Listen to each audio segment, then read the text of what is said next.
really amplify the effects of those kinds of shocks. Thank you.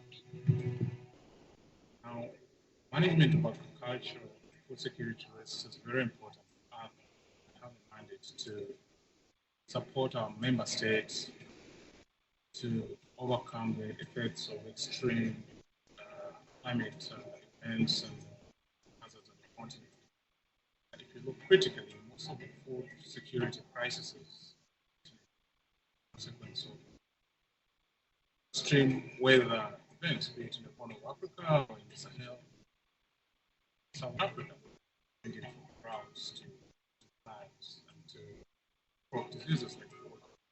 So managing these events is very critical, granting security. Southern Africa, not in Southern Africa, but on the entire Africa.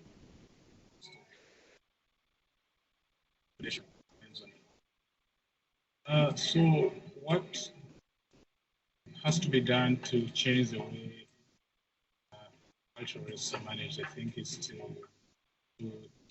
develop a whole mindset change.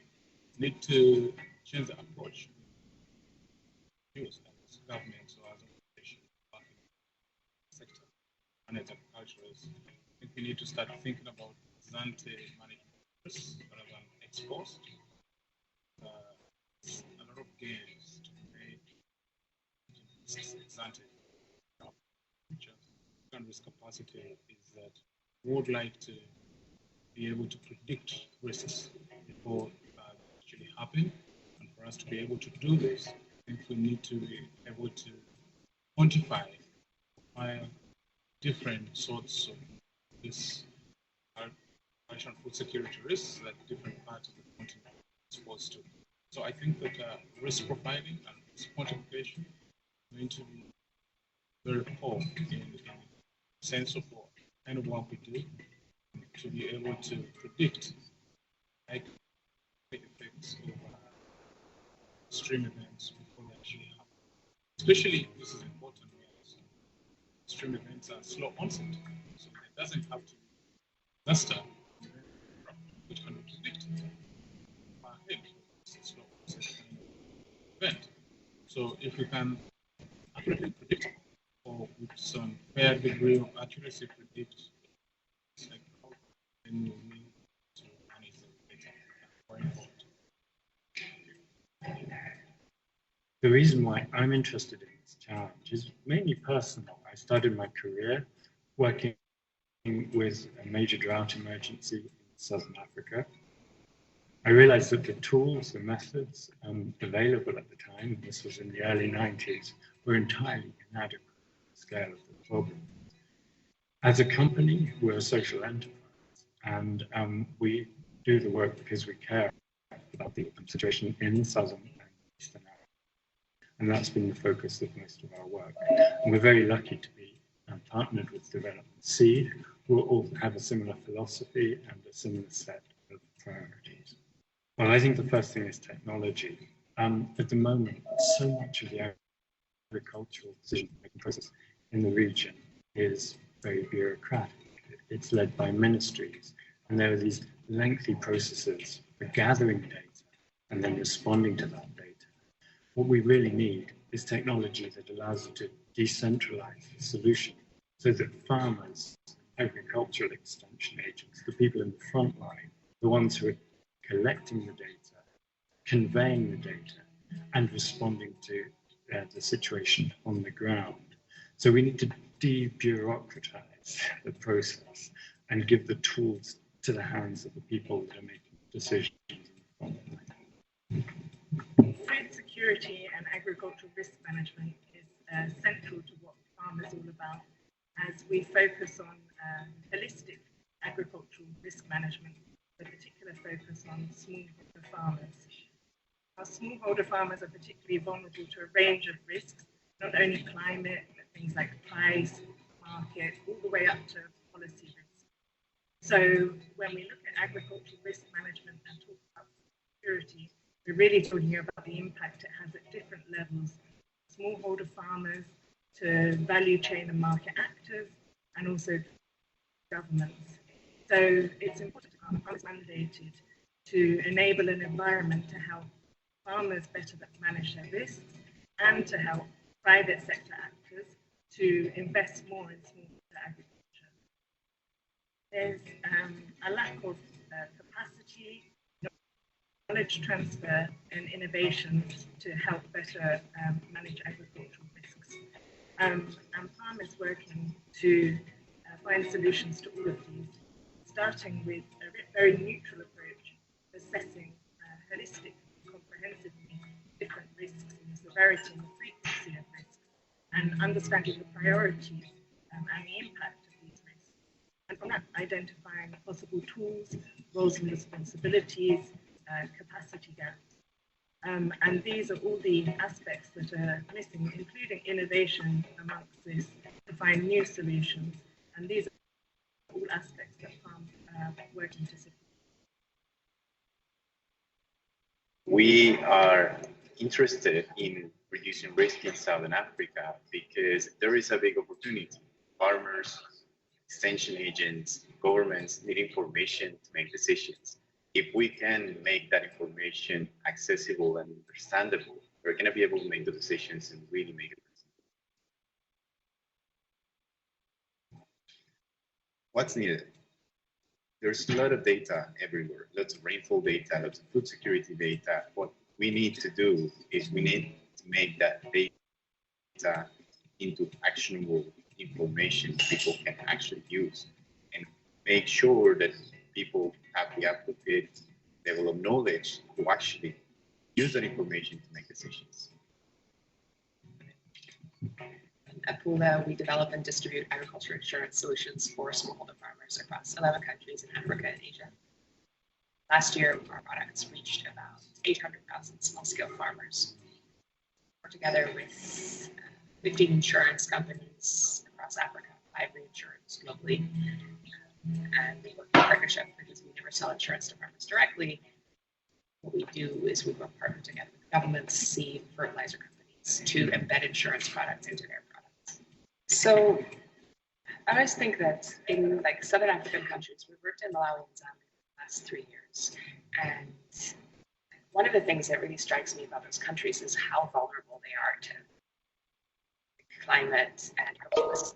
You know, like in 1 year, you know, farmers in Malawi may have, in one area, they might have droughts. And like at the same time, like later in the year, this year we had a hurricane. You know, there's so many different risks that farmers facing.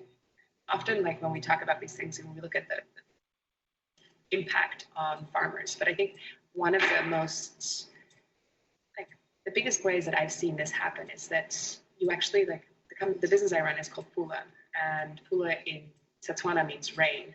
But the word for rain across East and Southern Africa is pretty much the same. There's like 60 languages in these countries, but like from Kenya where it's called Mvua, Rwanda where it's called Imvura, from like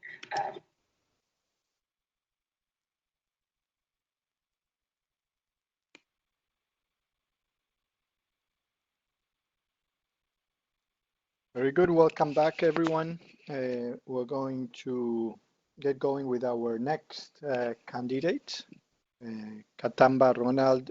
He represents Jaguza Livestock from Uganda. Katamba, are you connected? Can you hear me?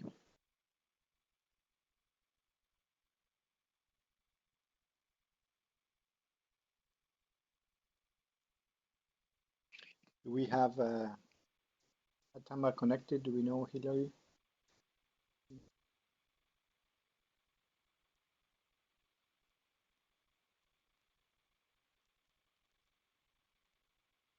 Hello? Yes, Can you hear me? we can hear you very well. You can hear us? Yes, I can, Diego. Very good, excellent. So I'm going to stop sharing my screen and I'm going to allow you to share your screen and begin the presentation. When you begin, we'll start the clock for the 5 minutes. Over to you. Okay. All right.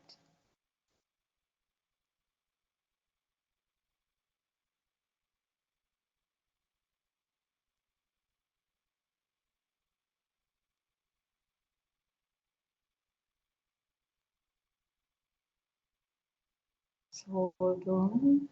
Okay. This is Jaguza Tech. Jaguza Livestock or Jaguza Tech. Okay, ready to go? Yes, Christine, you can start anytime. Okay. Hunger and desperation is all you see in the faces of these little ones in sub-Saharan region, which accounts for 13% of the global population that is estimated to increase to 2.1 billion people by 2050, according to FAO report Agricultural Outlook.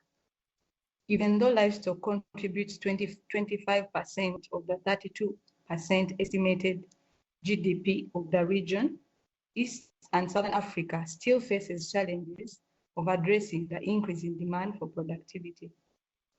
So without handling real challenges like disease in livestock, market access, and climate change, the projected increase in value for agriculture of $1 trillion by 2030 will just be delusional. This is because many farmers across the world still experience extensive loss of their livestock to disease and rustling. This is Mr. Kasozi, one of the farmers in Kasana, Kayunga district, who has been a victim to loss of his hundreds of his livestock to disease. My name is Christine Kihunde at Jaguza Tech, and I'm together with my founder, Ronald Katanga. At Jaguza, we have come up with a online and offline livestock management system that is using the science, Internet of Things, and big data to empower livestock production, therefore strengthening food security.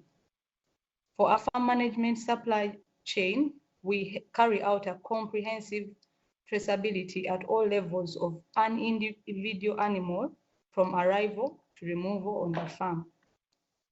For our bundled solution under IoT, we employ smart ear tags that help detect diseases such as Rift Valley fever, foot and mouth disease, 48 hours before they manifest.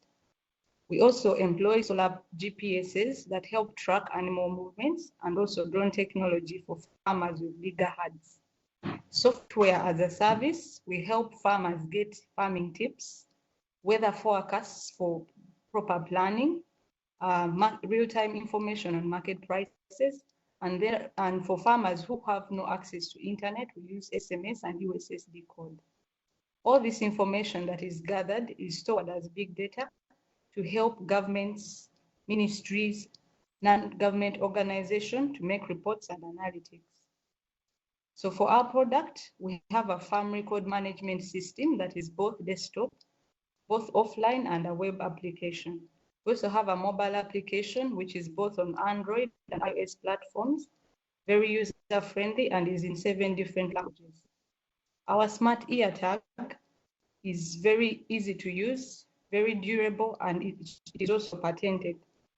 This has given us a competitive advantage over direct technologies in Senegal and HardDog in USA. We have a team that is passionate at creating an impact with skills in firmware, software development, veterinary services, business development, and analysis. So we have a very rich market opportunity in Africa, having an estimate of more than 300 heads of cattle. This will earn us $2.5 billion in Southern Africa, more than 34 million heads of cattle, and in Uganda, more than 17.5 million heads of cattle. So for our business model, we earn from sale of our products that comes in 3 sets, that is 10 tags, 60 tags, and 200, going at 100, 300, and $1,000 respectively. We also earn from subscription fees from farmers and veterinary doctors on our platform, maintenance fees for our devices, and commission fees earned from every product sold on our e-commerce platform. Our solution is distributed through our in-house sales team, and the companies that we have identified in the companies so far we have enrolled in, that is Uganda, Mozambique, Namibia, and Fiji. Over the past 2 years, we have been able to install over 18,000 device installations, have enrolled 85 online veterinary doctors, and we have succeeded as one of our achievements last year to get 2 paid farm pilots in Dallas, Texas, USA. So 35% increase in production has been realized by Mr. Egesa, one of our customer farmers in Palisa District, Uganda. So for $2 million US investment, we hope to construct a control center, mass production of our devices, research and development. And also over a year, we hope to get more than 100% return on investment. So far,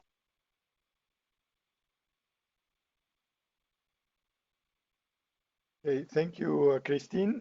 Your 5 minutes are up. You did not get to present your partners, but you can do that in the Q&A. Now I would like to ask Ricky, first judge, for questions. I really like the project. I think that it's very interesting. My question is about the business model. Who will pay for the service? Because the larger scale farmers are so few in the region.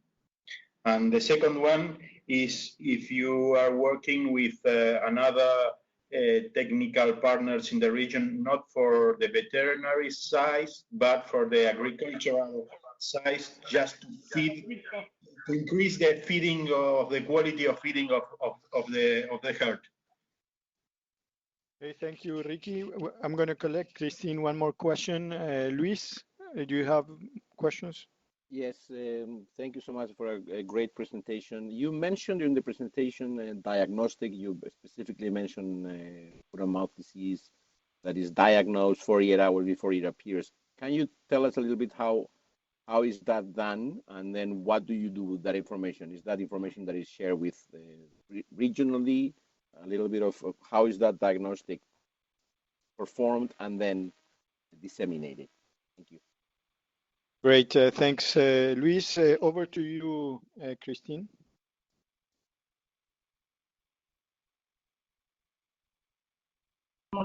And my partner will help me answer the rest of the questions. So, are you hearing me? Yep, very well and clear. Okay. So about the business model, people who pay for the solution are first of all the farmers who enroll on a platform. We charge them a one-off subscription once they get to our platform. Then for the veterinary doctors, we also earn from them. Once they enroll on our platform, they also get a charge so as to be able to use our services and also reach out to the farmers that may need their services. And then we also earn from any farmer who might want to advertise their products on that platform by earning us a commission fee from every product we sell. But we also earn from the products, that is the ear tag that we sell. It is sold in 3 packages. That is the first package goes for 10 tags at $100, 60 tags at $300, and then 1,000 for the 200 tags. Okay, so let me leave Ronald to help me answer the rest. Thank you so much. About the diagnosis, how it comes. So use this device. I think you can see this device. This device is produced by us. It's our device. So this device is pressed in the cow's ear, and it dissolves. We create some parameters. We get some parameters like it can help cow in the movement, eating, and then also it creates the temperature such that we get this data and we analyze this data to make sure we could give it to farmers so that they can be able to know what would happen to the cow. The next partners in the region, we've been successfully got some partnership with Lilly and the development of pig project. So we are working with them closely here in Uganda, but we are also into the government of Uganda and Ministry of Agriculture and Animal Industry. we're contacting, we are into discussion with them so that we can sign the memorandum of understanding with them. Okay. Yeah, that's it. Yes. Yep. Is there anything else? No, that's good. Thank you. I'm going to move over to Naomi. Naomi, your questions. Thank you very much for such a great presentation. And well, I have a couple of questions for you. Maybe I need a clarification on the type of production you are focusing on. I may be wrong, but most of the pictures I have seen is more of, the intensive production, How about the pastoralists? How do you handle them, or do you have any plan of handling them? And also, Thank you so much. sorry. Also, you talked about the cost.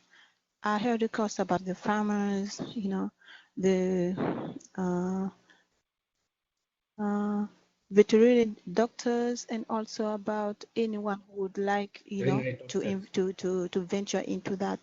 But I didn't hear anything about, the extension agents, in the area.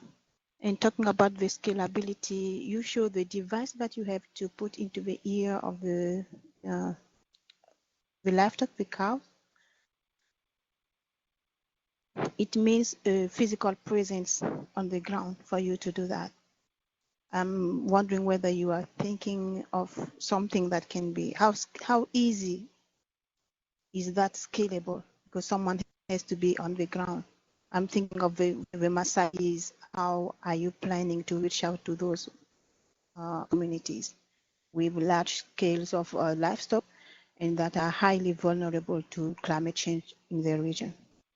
And again, talking about climate change, the data, how do you collect, do you make use of the data related to climate change?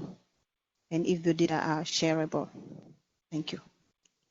Okay, thanks. We'll ask one more question from Gisela. Gisela? Yes. So my first question is related to the data you used. Your business model seems to be like a service provider business model.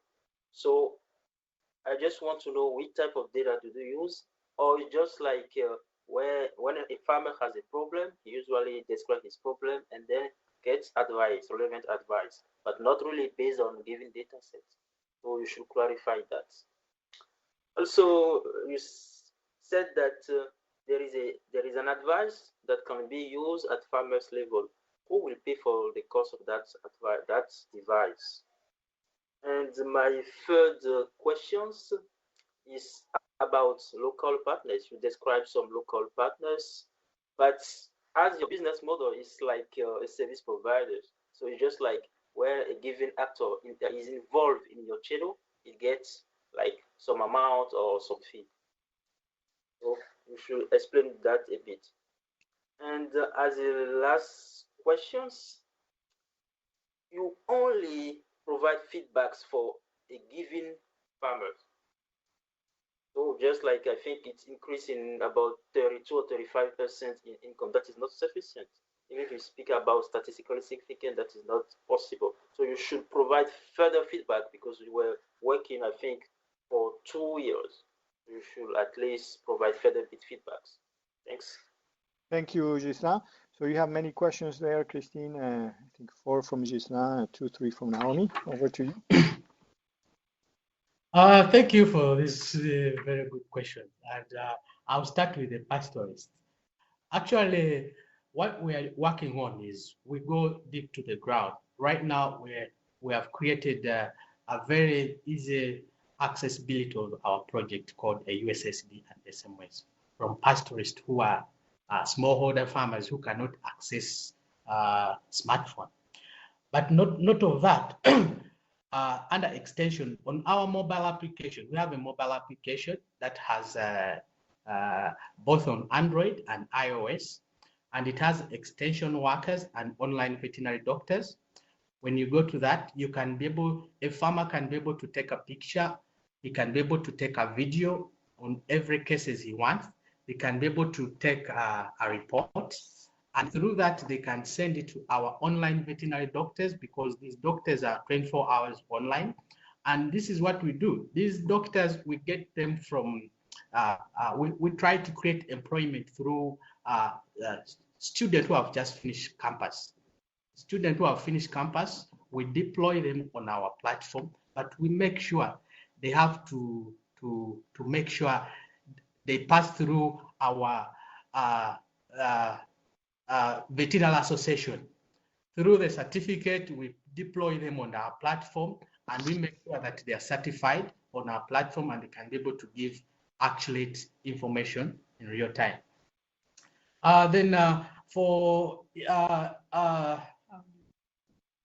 How do we help them? We provide them information. We have a platform where we have extensional services.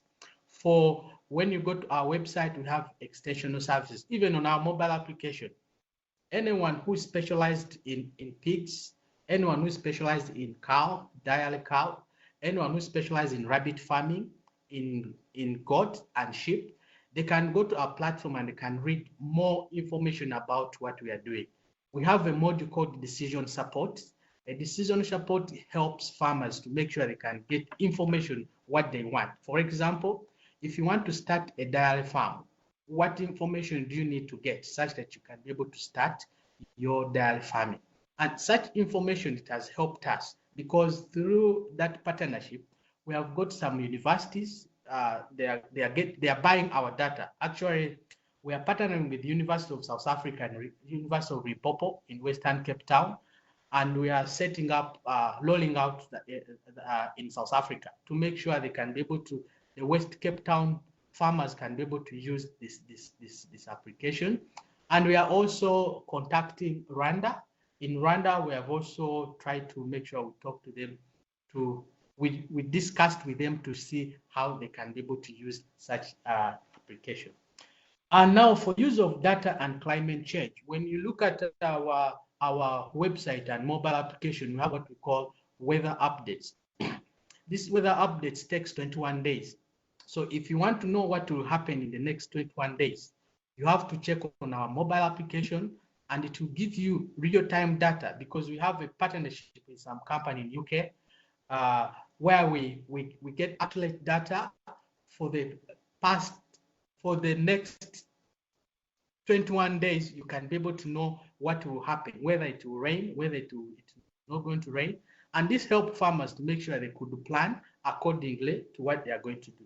Such data, we integrate it to our GIS system, and we make sure we map locations where people may need access to diseases, access to markets, and we gather all this data to make sure we could disseminate to farmers, and to make sure also policy makers, government, they can also use this data, because we have what we call a data share agreement with the farmers.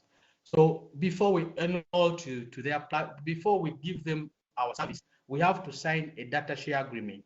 And data share agreement helps us to make sure we could work closely with them without them fearing their data, to know that it's in a secure place.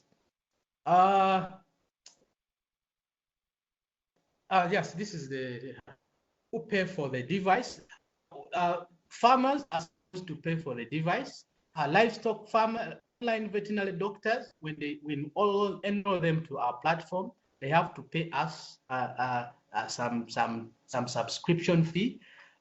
We have also researchers. Anyone who wants to get information from our platform, we have to make sure we get some money from them so that we can lease them some data.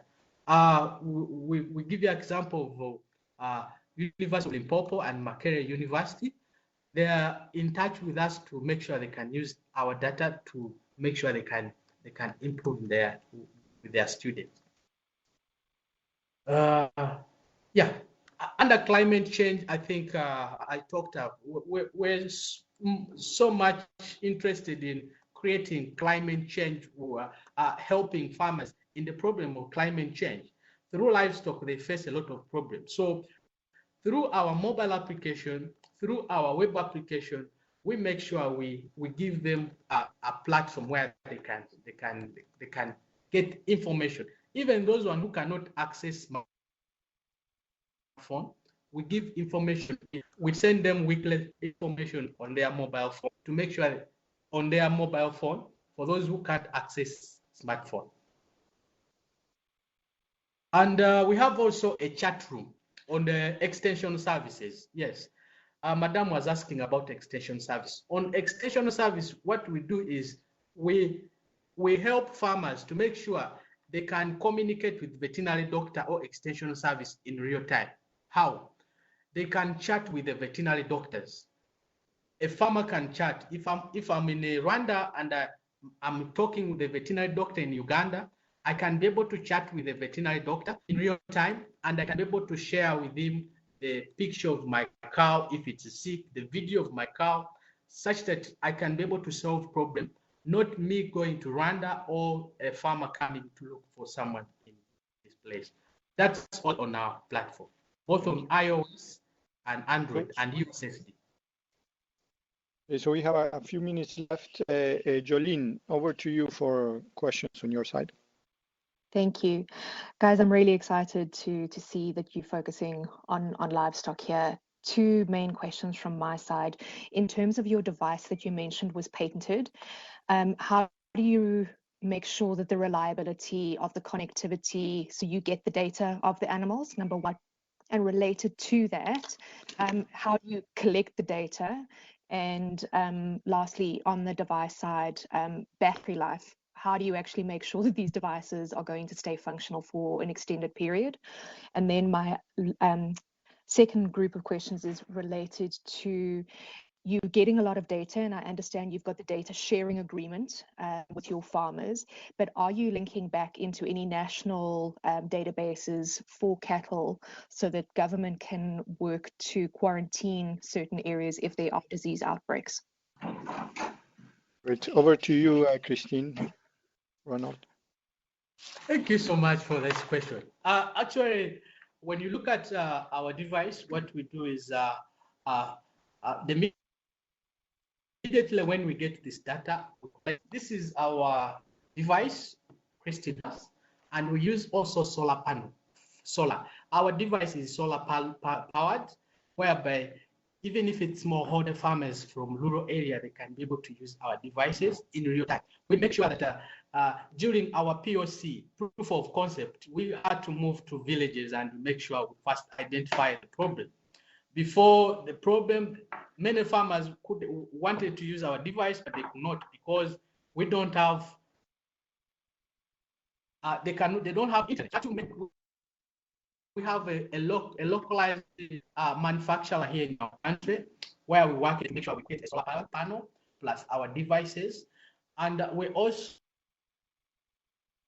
trying to create employment through this. So far, we have more 72 staff, including 85 veterinary doctors.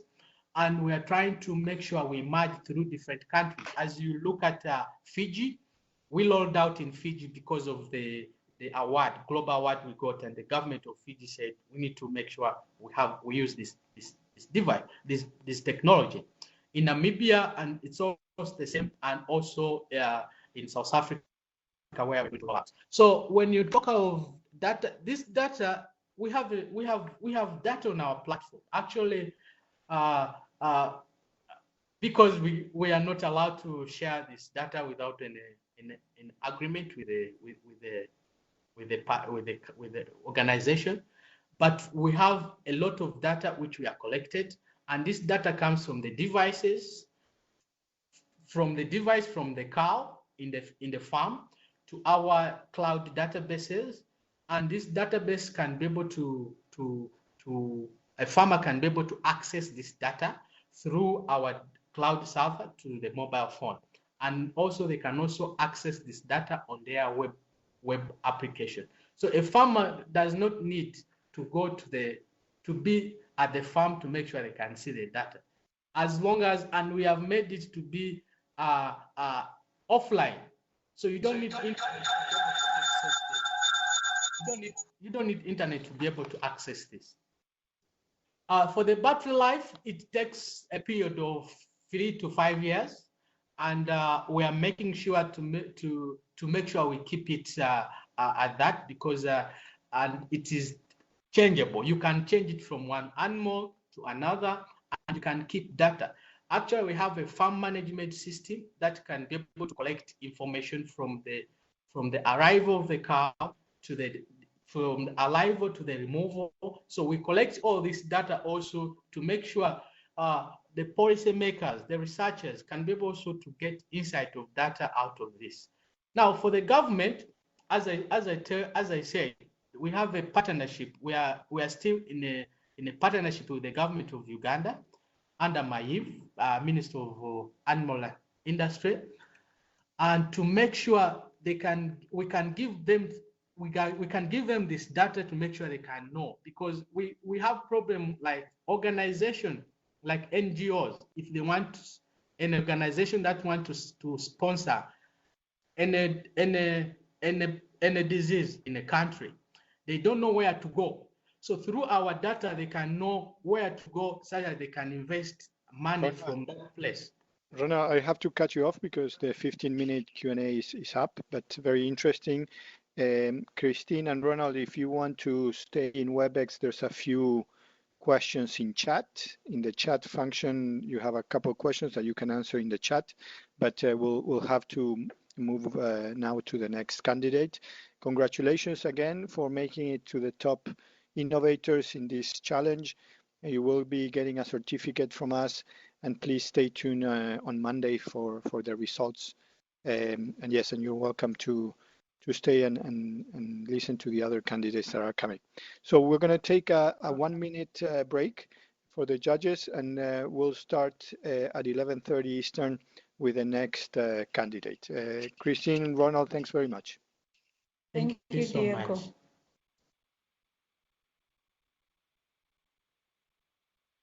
Pastoralist. Ikintu kino. Pastoralist.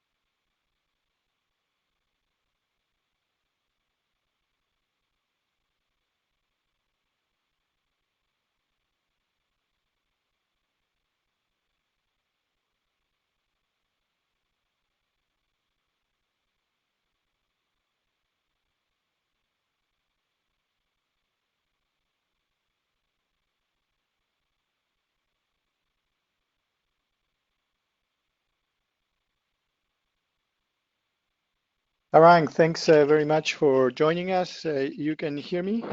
Okay. Hi, Diego. I can hear you. Very good. So I'm going to stop sharing my screen, and you can start sharing your screen. And whenever you're ready to begin, just begin, and we'll start the clock. So over to you. Great. Are you able to see my screen? Yes, we are. Great. So should we get started? Yes, please go ahead. Wonderful. Hello, everyone. My name is Sarang Nirkar, and today I will be talking about VR Krishi, our novel and proprietary artificial intelligence-enabled wearable hardware and software platform that allows distributed data collection with enhanced accuracy, authenticity for analysis, along with preventive detection of pest diseases and deficiencies in plants, among various other quality assurance, as well as video conferencing solutions for the entire agri-value chain. Our unique opportunity is to utilize our expertise in wearable computing, augmented reality, plant phenomics, and artificial intelligence to develop this platform that is capable of delivering the unique plant phenomics technology, which allows detection of pest diseases and deficiencies in crops 10 to 15 days prior to any visible damage to the plants, right on the field and in real time. This technology usually requires tens of millions of dollars of investment along with huge facilities, while our system makes it real-time and non-invasive, as well as deployable directly on the field. Our unique multimodal artificial intelligence uses traditional inputs such as remote sensing, weather data, and imaging, along with non-traditional sources that are collected with our device to give field inspection with almost no training required. And this unique mix of traditional and non-traditional data and the multimodal artificial intelligence allows us to minimize the number of false identifications done by the artificial intelligence. The system is extremely affordable, is hands-free, and it exponentially overcomes limitations of mobile phone-based solutions at similar costs. On the screen, you can see how the detection is done 10 to 15 days prior to any visible damage to the plants, because the system detects biotic and abiotic stresses, which are then used to train the artificial intelligence. You can see Alternaria fungus being detected in cauliflower with the system. And at the same time, the system also allows detection of produce quality without having to manually inspect the produce.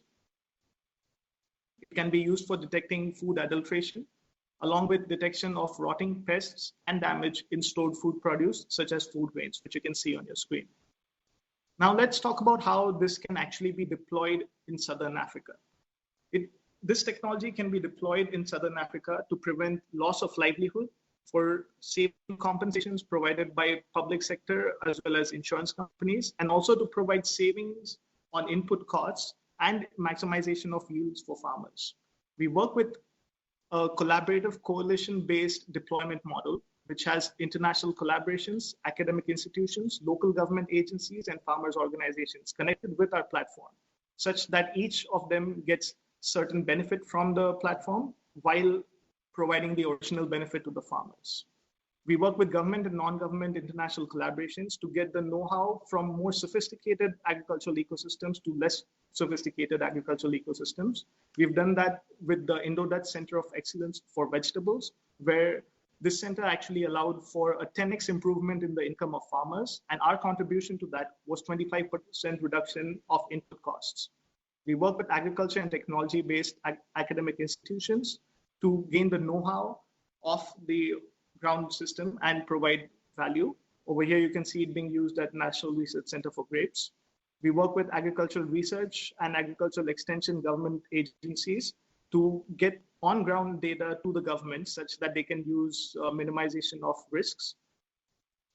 And we work with general and crop-specific farmers organizations to actually deliver this technology to farmers on the ground. Over here, you can see us working with farmer-producer organizations, and Gulbarga and Bidar districts in Karnataka, where we're using it for video conferencing and information dissemination. We've developed a representative land and expand model for Southern Africa, where we would like to work with these partners. Some recognition and validation that we've received. We've won these awards, which includes an award from the Honorable President of India. We've got recommendations from various government and non-government agencies. We have various partners, which you can see on the screen. And we have a team of advisors that are agricultural pioneers, as well as technology visionaries and inventors. You can feel free to ask any questions. Thank you. Excellent, Sarang, very good and right on time. Let me open up for questions from the judges. Luis, over to you first. Yes, good morning, good afternoon, everybody. Great presentation. You mentioned quickly the technology that quickly identifies the potential issues. Is that technology already patented? Yes, we have 5 patents. So who owns it? Yeah, Sarang, let me collect a couple of questions so if you want to write them down. And Naomi, over to you for questions. Thank you for a great presentation, very insightful. I have a question regarding the applicability of the innovation. You may correct me, but you seem to work along the entire chain. I would like to know where are your strengths? Where do like along which one could you say, we are really doing good here? And talking about the scalability in Southern Africa, you've shown, I don't know, are you already on the ground or have you initiated anything about the scalability? And a question on the affordability, I might have missed it, but I didn't hear anything on the affordability of the innovation. If you can elaborate on that. Thank you. Sarang, back to you for this initial set of questions.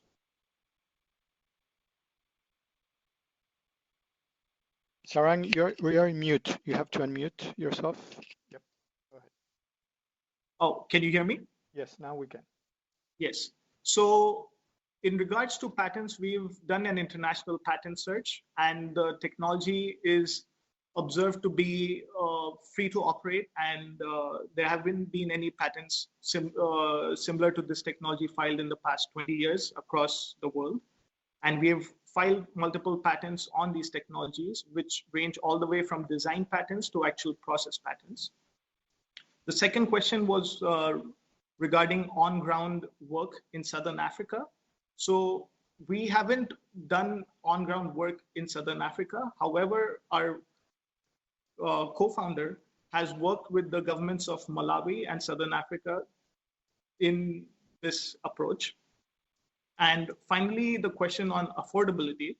The system is extremely affordable and can be deployed at scale at a cost of less than $100 per acre. And that's my answer. Thank you. Excellent, thank you. Now we move to Ghislain. Yes. Thanks for this great presentation. I have a quick question for you. Let's say for instance that I have 10 hectares of cotton. Do I need to wear that glasses to control any pest attack for 10 hectares of land, or how can it work? Okay, very good. Jolene.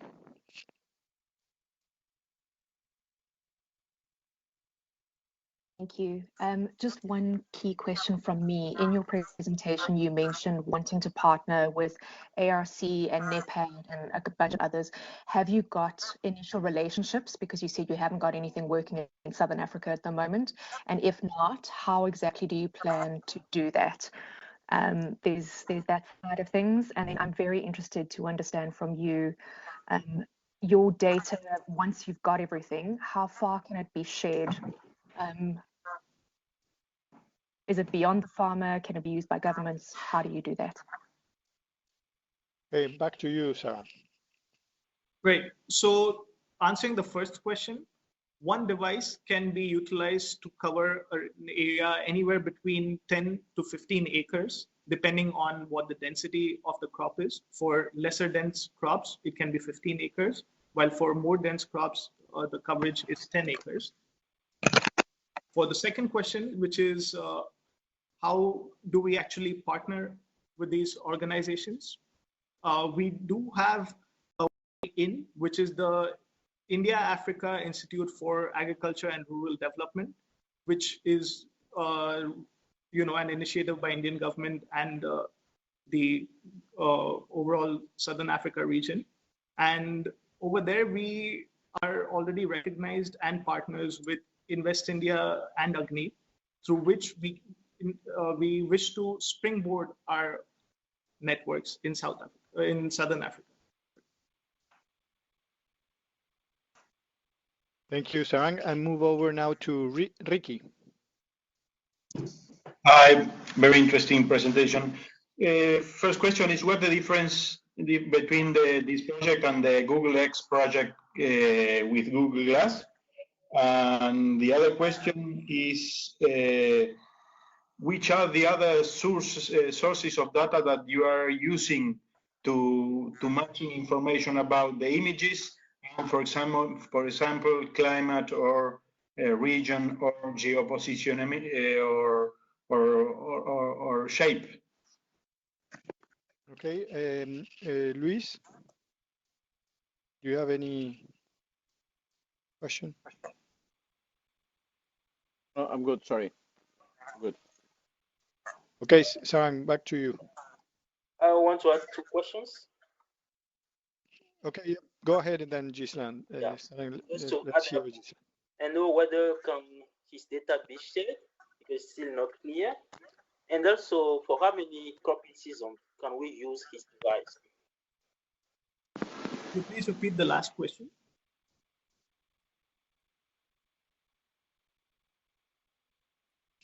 Gislan, can you repeat the last question? So I think it's on the number of cropping seasons. For how many cropping seasons can we use your device? Whether it's 2, 3, 4, or how many years? How many years? Is it? Yes, for how many cropping seasons, how much time can you use this device for? Okay. Over to you, Sarang.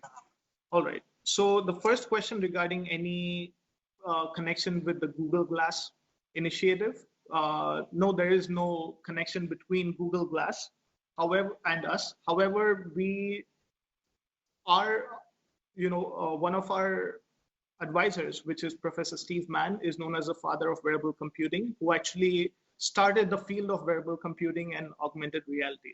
So there is a connection to the history of augmented reality. The second question regarding other sources of data, how do we get access to other sources of data? We use open source data platforms for the more traditional sources of data, such as satellite imagery and weather information. Along with that, we use our partner networks in the academic domain to get the image-based information as well as more specific information on crops. And finally, we collect our own data with our own devices for a more enhanced system. And finally, regarding the number of years, so the system can be deployed right at the first season, such that the information provided can help our technical partners in overall assessment of the situation. After that, after one season, we have enough information collected for the artificial intelligence to be trained and deployed. Hence, after one season, we're able to fully deploy the system, and the system can go on for at least 5 years. That's how long we intend to give the warranty for. Great, thank you. Sarang, any follow-up questions from judges at this point? Yes, I do. This is Naomi. Go ahead.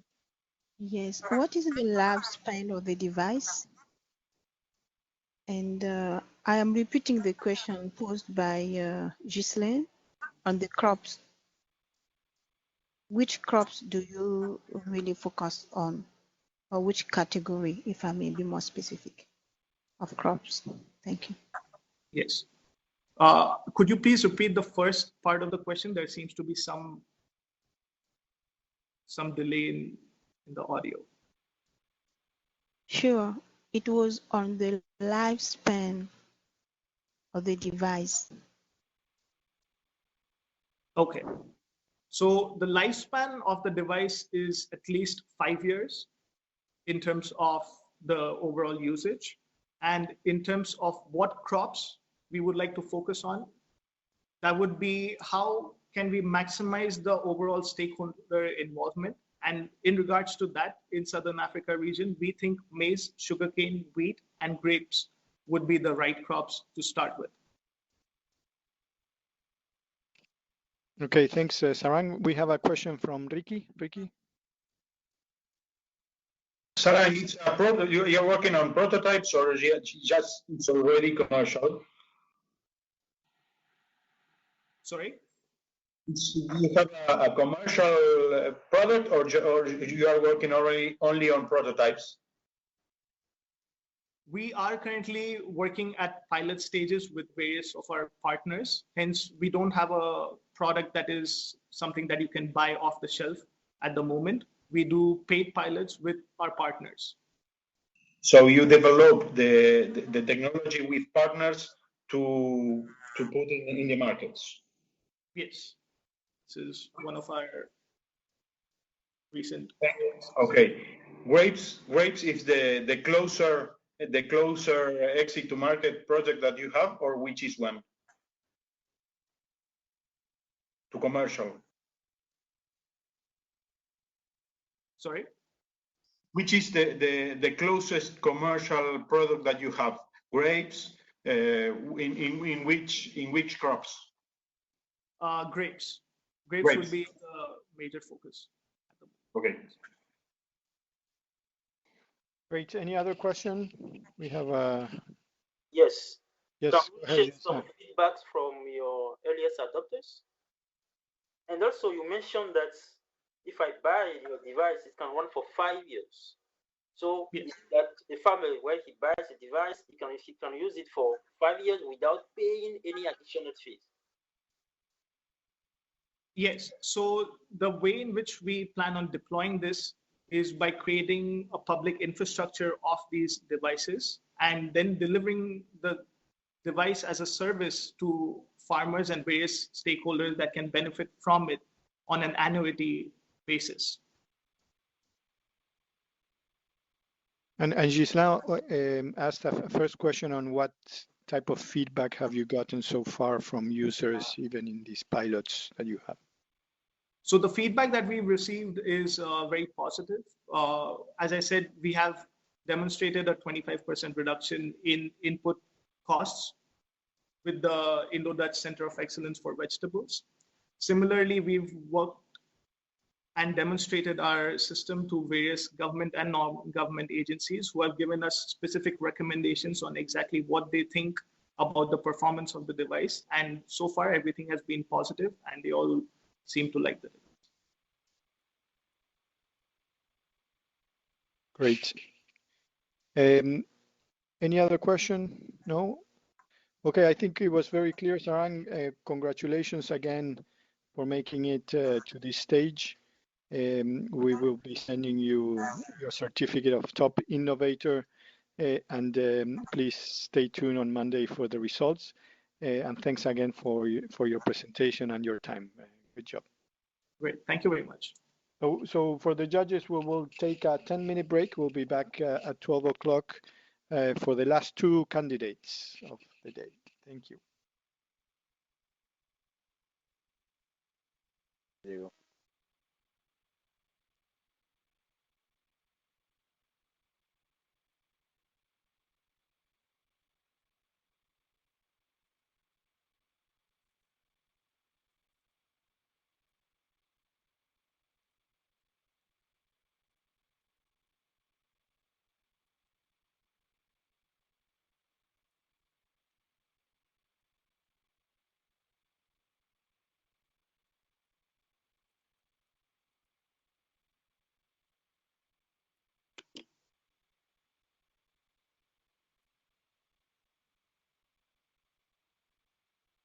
We're the team that is involved in the design and implementation of financial products in order for our clients to reduce the number of risks that they have both in their economies and in areas like agriculture.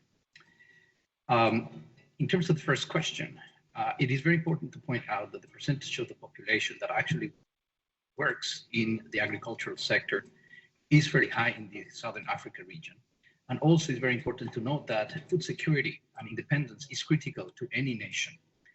A break in the system has both social and economic implications. And the economic impact in particular, can lead to fiscal imbalances. It can also lead to famine or social unrest. Sustainability of the agricultural sector depends on access to the right crops and the information needed to define weather patterns and be prepared for the unforeseen events such as floods, droughts, etc. Creating mechanisms that provide a safety net to producers is key, but also the availability of insurance and risk transfer mechanisms so that we can ensure that the resources are made available to prevent famine or have serious fiscal implications for governments. Because that will be a good option for them to keep and be able to maintain other development projects that are so important for governments and not just focus on one particular problem at a time.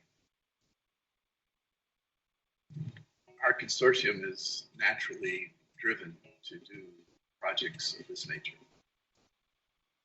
Global Parametrics partnership, we are meant to crowd in markets in low and middle income countries. We're meant to build resiliency. We've partnered with IFPRI's total purpose is to focus on poverty and agricultural policies that contribute to economic growth and reductions. So it's a fantastic consortium. We've chosen to also work with Barcelona Supercomputers and the Mentica, which is a new firm. So all in all, we have a very strong team, highly motivated for this purpose. We're excited to do something.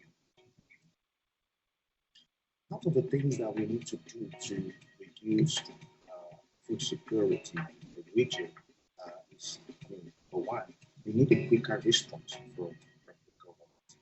There is a lot of bureaucracy of the government responding to some of those disasters. So if we can have a better coordination among the government departments from National Disaster Management Center and the National Treasury, the Department of Agriculture, and we have a well-coordinated ministry, and in the policy space, we can do a lot of things much better.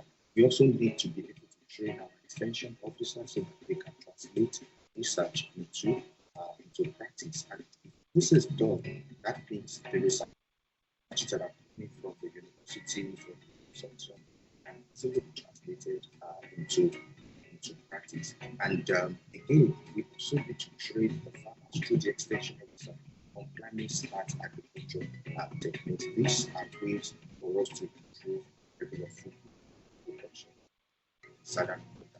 The important thing is that there is a lot of potential in Southern Africa, and if we can manage and coordinate and provide able to utilize the full potential in Southern Africa to reduce poverty, able to reduce hunger and nutrition. Thank you. My team, we are interested in supporting some of that. There's many opportunities there, both from the climate side, from the policy side, and also the practice.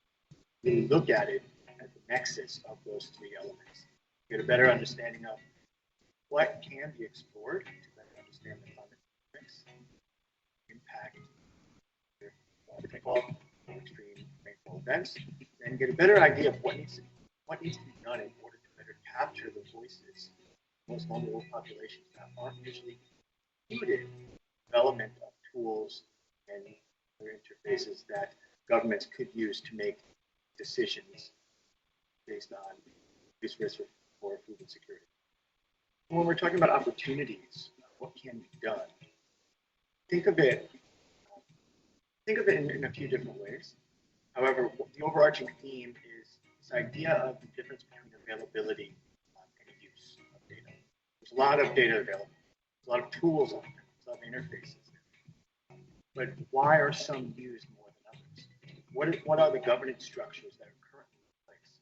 What are the systems that are currently in place? What is the science that is being integrated into this decision-making process now? What are the questions being asked?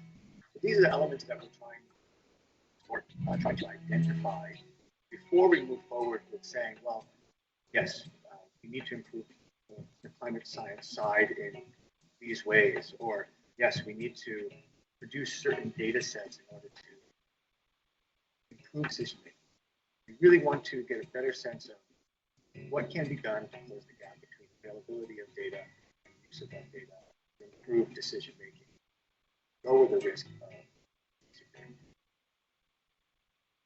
And as an institution, we are kind of laser focused on, as a development organization, laser focused on the SDGs, but our practice in particular very much focused on the SDG 2, which is really trying to zero out global hunger. Quite a challenge. If we think about right now, we're losing ground on that rather than gaining ground. I think in the past 5 years, we have there's about another 35 million people that are food insecure, go to bed hungry. It's really about increasing productivity, but also figuring out how we can reduce losses and build resilience in agricultural food production systems so that they're more capable of meeting the needs of a growing global population. By 2050, we'll have another, I think it's about almost 10 billion people on the planet. There's a lot of mouths to feed. So it's really about adapting systems to be more climate resilient. Well, a good question. I think that's what we're here to try to figure out with this innovation.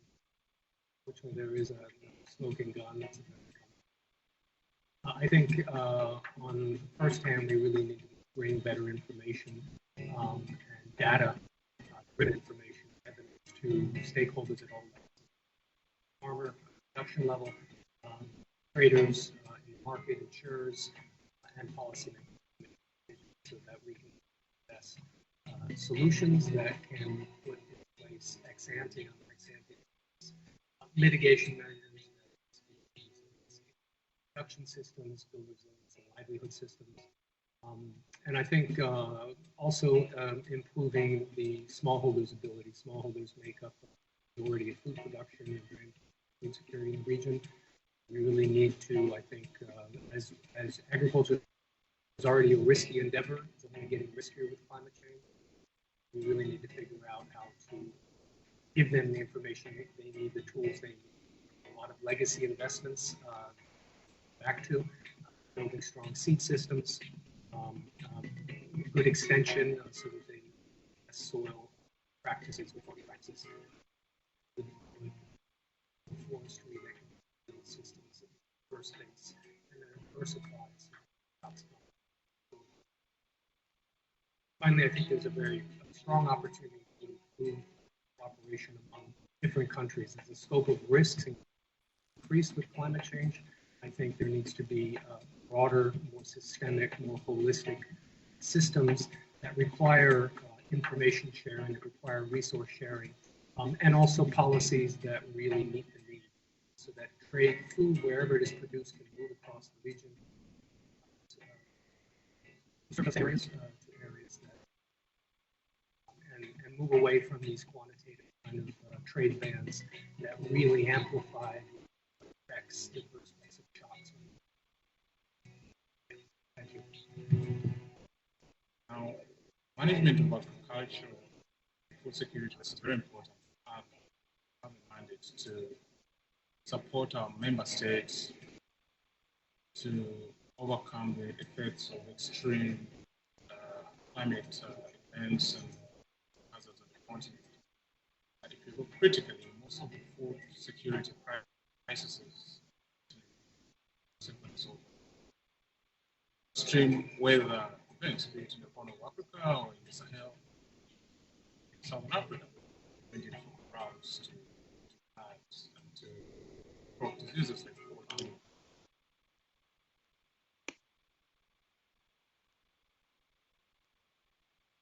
Very good. Welcome back, everyone. We're now going to our last two candidates.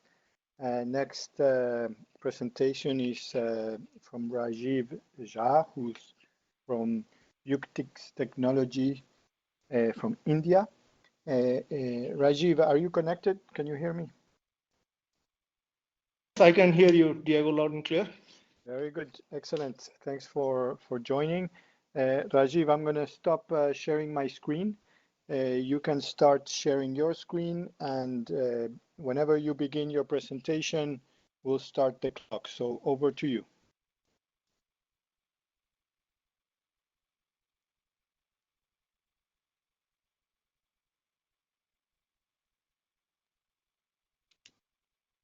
Okay, can we start now? Yes, go ahead. I'm Rajiv and from Yuktix Technologies, and we are presenting our crop disease prevention system. And as most of you are aware, the losses due to pest and disease attacks are a big problem in agriculture. And there is no system right now to predict which days are the high risk days, which days are the low risk days. And especially there is no tools, no systems for small stakeholders. And the question is, can we do something about that?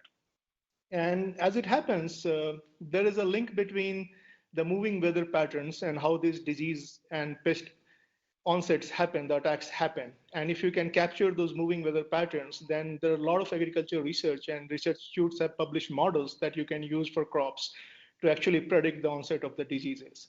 So in a way, if somebody can link all this research and provide a system, you can actually have a farm field prediction system for onset of these diseases and pest attacks. And the question then is that why is it not happening already? And we see a few challenges, and one of the big challenges that we see in the adoption is it is still expensive the way people are doing the instrument models. It is still very expensive to get data from the ground at the farm level. And then there is a lot of gaps that we see in the software. So let's say if you want to implement these crop specific models, you have to do the whole 9 yards for crop X, and then you have to do the whole 9 yards for crop Y. And the question is, can somebody create a digital infrastructure where these crop model kind of analysis and these moving weather patterns can be an integrated system that can be delivered as a digital service to the end user? And that's the gap that we are trying to fix. So how are we trying to fix this gap is that, say, Yuktix has developed a lot of IP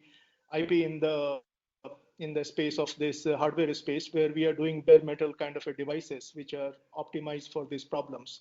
So these devices are modular that allow you to go small form factor, and they are affordable. And the IP we have created allows us to do local networks, so you can extend the coverage without using the telecom provider also.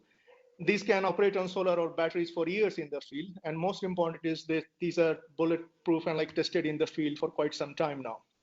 So this is from one of the projects we had done with a partner organization, Center for Sustainable Agriculture, and you can see the form factor of the device and the modularity. This is another in Kuppam that we have done with another partner organization.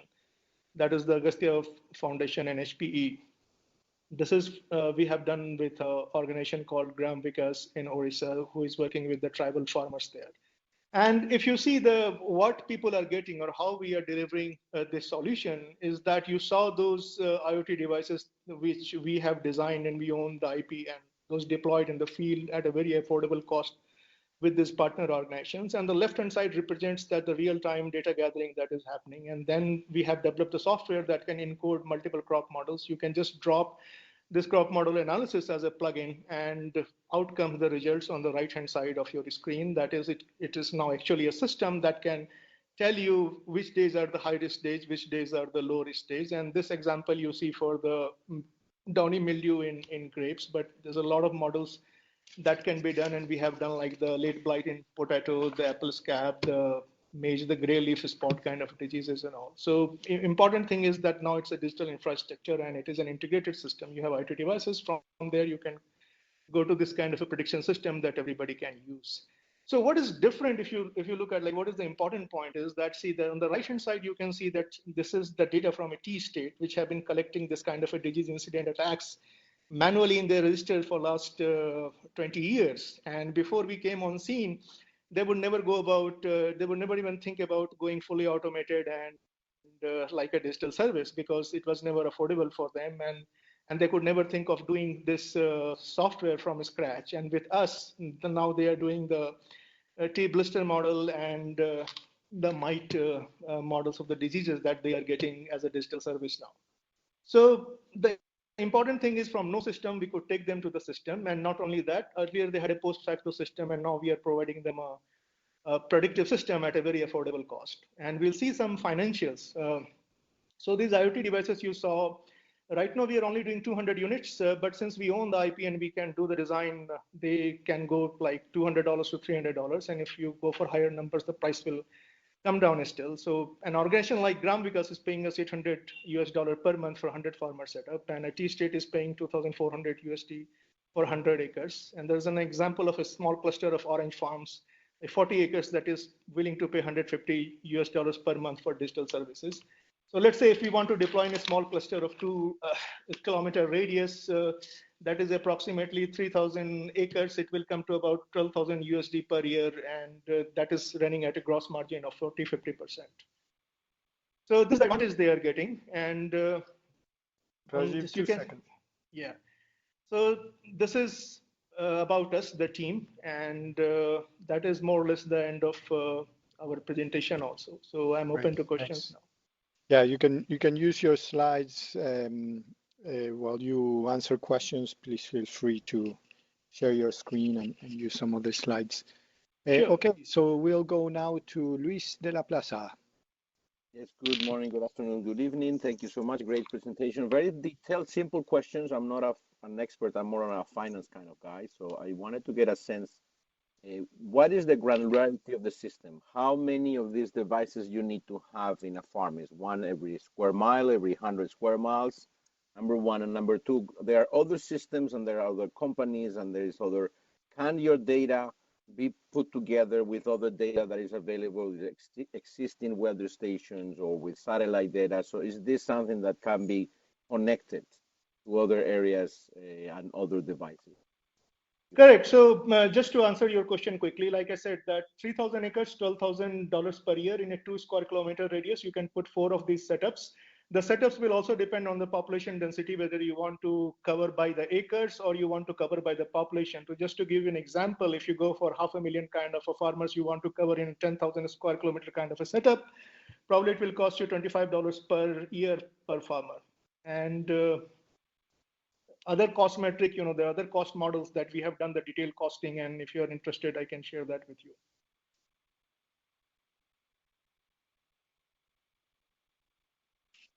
Okay, so we're going to collect a few questions this time, Rajiv. And I would like to ask Naomi if she has any questions.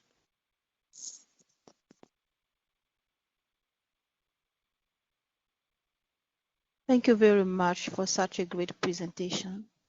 I like the innovation. My question is on the first one is on the time frame, like how long does it take you to develop a new app, for a new crop? So it depends. If you, yes, Rajiv, if you can write the questions down. Yes. We'll give you many questions and then you can answer all at the same time. But please go on, Naomi. Yes. And number 2 is well, you mentioned the smartness. Well, smartness. I wanted to know more about the smartness of your innovation, because I don't know if you know the conditions of Southern Africa. How would you really scale it up to Southern Africa condition? Okay, thanks, Naomi. Gislan, do you want to add some questions?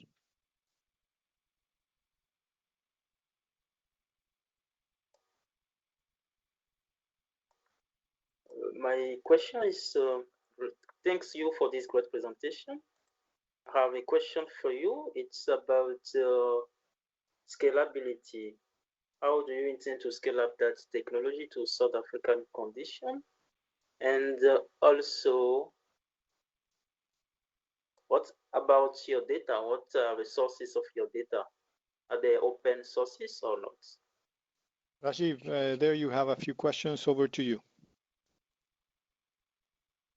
Rajiv, you're in mute, so you have to unmute.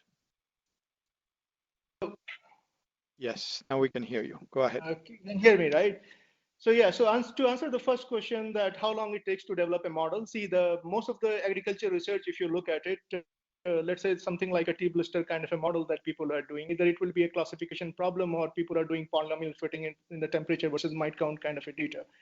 That kind of thing end to end would not take more than 2 weeks to deploy, because see, that's one of the good things about the infrastructure we have developed. That only thing you have to encode is all this data is already coming to you on your platform. What you have to do is just encode the model. And most of the time, these models are not complicated unless you start putting in a lot of feedback. So the first model that you can roll out can be in 2 weeks to 3 weeks. If you want a feedback kind of a system, that can be operationally 2 months to 3 months. Then can I move to the next question, Diego?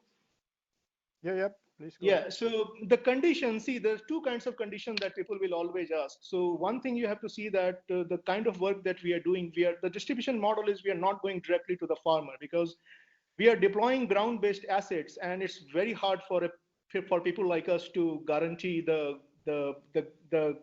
security of those ground-based assets. This comes as a big problem all the time. So we always work with the partner organizations who have influence in the area and who can provide us the security of the ground-based assets in the area. Second kind of questions that come is that how good is this device and can it operate under all the conditions? So let's say somebody from France will ask that, okay, I am hitting -20, and somebody will ask I'm hitting 50 degrees and all that. So see, there are two kinds of variations. If you look at the devices, basically there are different kind of gradations that you can make of these devices. So the one that is operating in temperate conditions go from, let's say, 0 to 50 kind of. If you want, let's say, very mild grade, you can even go from -40 to 125.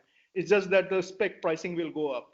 And other kind of conditions would be that is this a coastal condition? Do you have like salty kind of condition? Yeah, salty kind of conditions, ABS will not survive. ABS will go yellow, so you have to put in an aluminum kind of a die-cast aluminum kind of a setup. That again adds to the cost.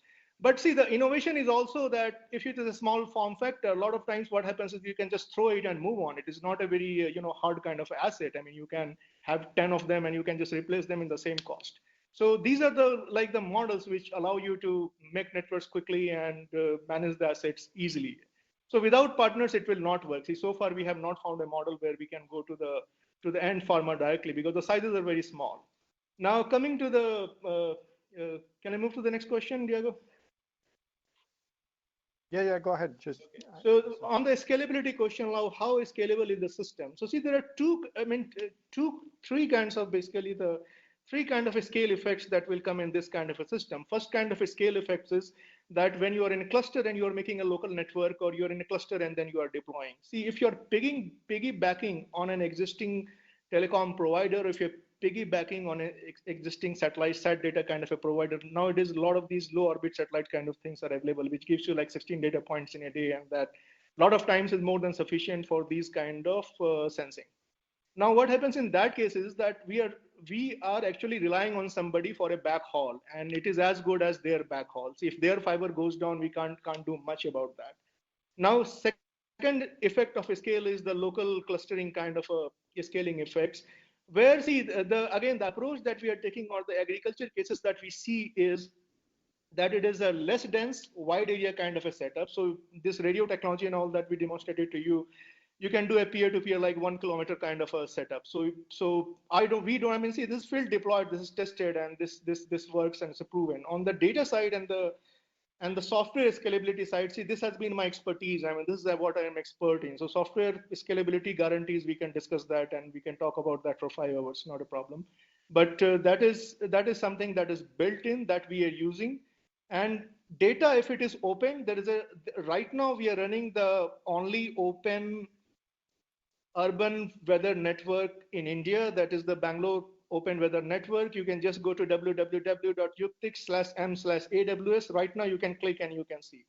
So data finally depends on who is the owner of the data. See, if we are doing it for a partner organization, or if we are doing it for, we are just the tool providers, and a lot of these data kind of setup, that who owns the data, will finally depend on who is paying the money. So if it is a commercial entity that is, let's say we are doing it for their T-state, they will not let us own their data. But if it is, let's say, a research institute, maybe if the question is, do you have tools to disseminate the data? Yes, we have tools. I mean, same device you can make public, same device you can make private.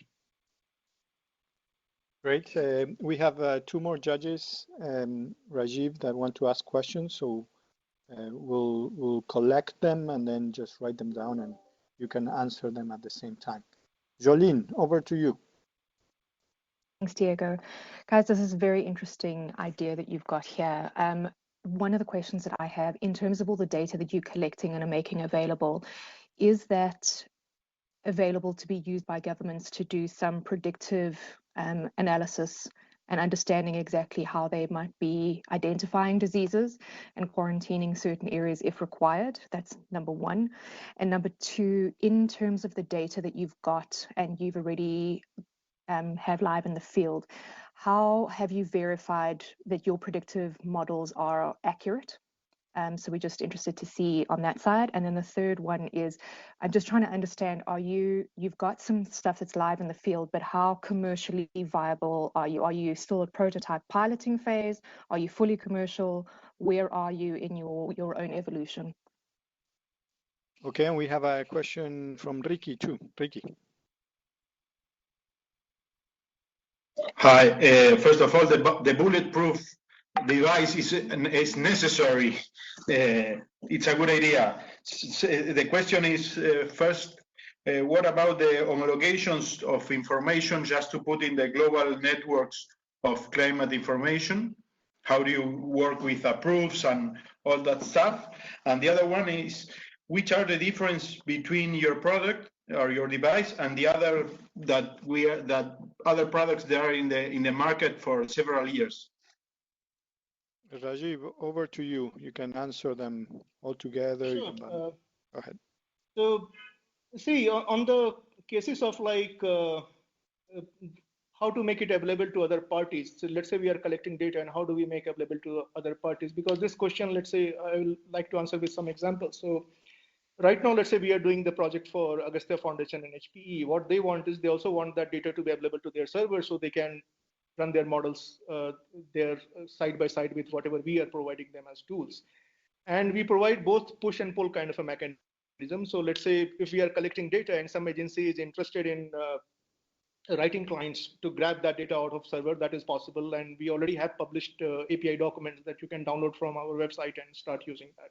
Second kind of thing that happens is a lot of people are not interested in the pull kind of a model because it is more effort for them. So they are more interested in push kind of a model that whenever these data points arrive, also send it to me. So we not only provide that facility, we also provide transformational facility. So a lot of times what happens, data is coming from the device, is written in a certain way to be more optimized for running on the device, right? Because these are not like the PC class of devices. These are very constrained devices. So we even provide like transformation kind of a functions that you can put on that data point and then push it to the other side that wants it.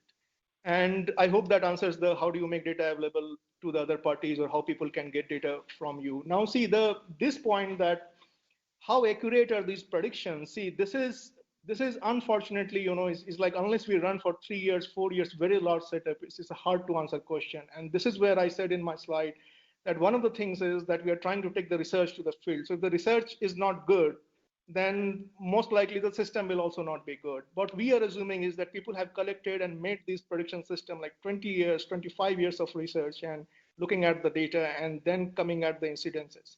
And one way to improve that is that you create now, see, with this kind of system, it's very easy to create the feedback system. So you start with a set of assumptions, and then if those assumptions are not come out right, you have data right coming from the field that you can take as a feedback and then improve the model. So it becomes model building becomes much quicker. But on that how accurate can you bet your life on it? No, see, it is not that kind of a model yet. I would not say that.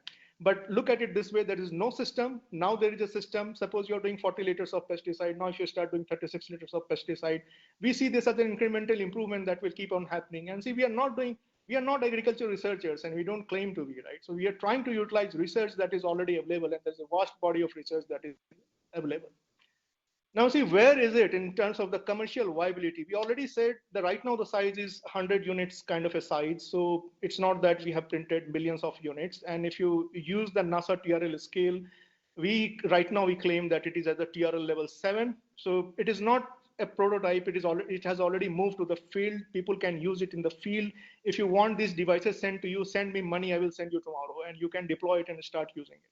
So, but these are not the optimizations that have happened for million units kind of optimizations. No, that has not been done because our ticket size has always been give me 10 device, 5 device, 20 device, 30 device. So it's 0 to 100 kind of a device maturity that is there. But it is running. I mean, is one thing that we are essentially proud of that they keep running. And now, if we can make use of who are the other players who are providing, how is it different from them? How is it different from a Vaishala or Davis or a Campbell Scientific? What is different here? See, if you're ready to pay $2,000 or $3,000, nothing is different. If you want to pay $5,000 to Metos and deploy it, see, hardware-wise, there will not be any difference. Because it is just that we said in hardware front, we are trying to make it very affordable. A lot of innovation is on the software side, where in case of, let's say, if you go to an existing weather instrument company, you have to download it from the FTP side, you have to upload it using something, then you have to do something, these are CSV files. See, we are removing all that friction. once you put this in the field, you open your phone and it comes there. I mean, see, so in a way, it is a much better infrastructure is what we are claiming. So if you go to Vaishala also and say, I can say with guarantee that our software is better. So we are trumping them on the software. Hardware, see, they're using the same sensors we would be using. So let's say if somebody is using RT100 from Honeywell or somebody is using SST21 from Sensirion, it's the same thing. I mean, how is it different? Very great, Rajiv. We have one more minute left. I don't know if any judges have follow-up questions for Rajiv. Yes, I have follow-up questions. Go ahead, Gisela. About your end users, can we hear some feedback from them? I can connect you the people who are using it, and we can arrange for references if you want. Not even now, you just try to. Yeah, if you can summarize what they've said. Mostly, see, these are the partner organizations, and one of the things that they wanted to do is that it is going as the digital tool that earlier they had no systems. So let's say, I will give you one example that these Gram Vikas guys already know somebody who is in Tamil Nadu University and Agriculture University, and they know what crop their farmers are doing. But how do they disseminate that system? Because if they go to the Tamil Nadu Agriculture University guys, they will say, where is the data? I mean, I want to see it, and I don't know what is happening at your field. And if they put it something back, see, they cannot go back to the farmer. They don't have a system to disseminate it. See, with this kind of a thing, it becomes a seamless experience. So you can see on one side, okay, what is happening. If you are an expert, you don't like the system, you can punch in your own feedback also and send it back there. So people like it. I mean, see, I'm hoping that once people use it, they will come back for more. I mean, that's the hope, right? Hey, Rajiv, we are up in terms of time for the Q&A. Very good presentation. Thanks very much for participating. Congratulations for having made it to this last stage. We will be sending you a certificate for being the top innovator. And please stay tuned on Monday for the results of the Shark Tank. And we'll finish the session now. For the judges, please be back in 6 minutes. We'll start with the last candidate of the day. Thank you, Rajiv. Yeah, I just wanted, before I sign off, just wanted to say thanks for all your time and thanks for having me here. Bye-bye.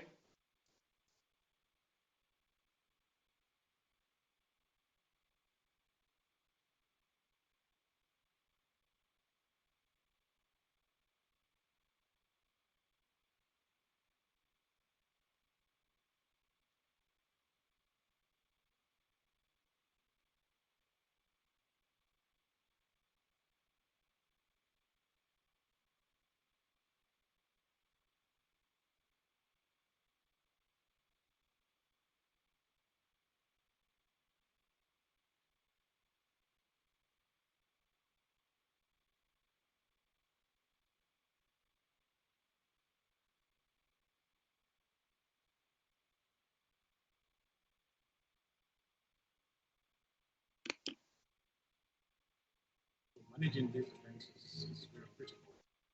Granting security.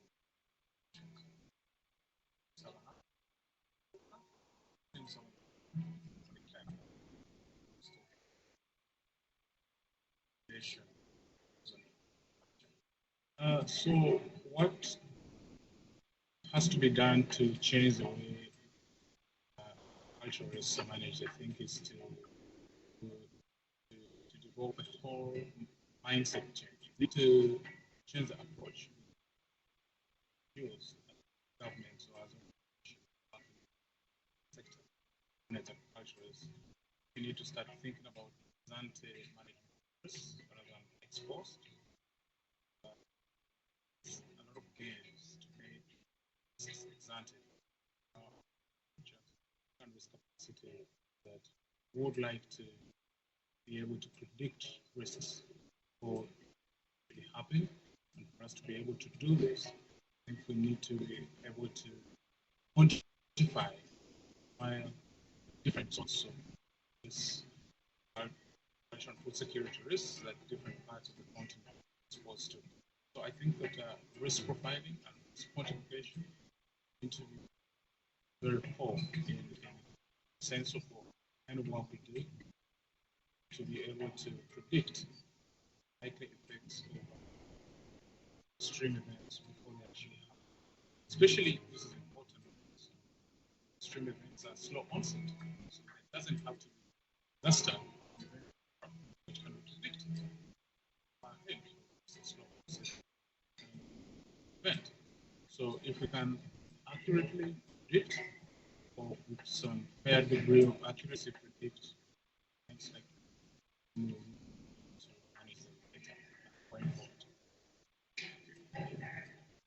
The reason why I'm interested in this challenge is mainly personal. I started my career working with a major drought emergency in Southern Africa.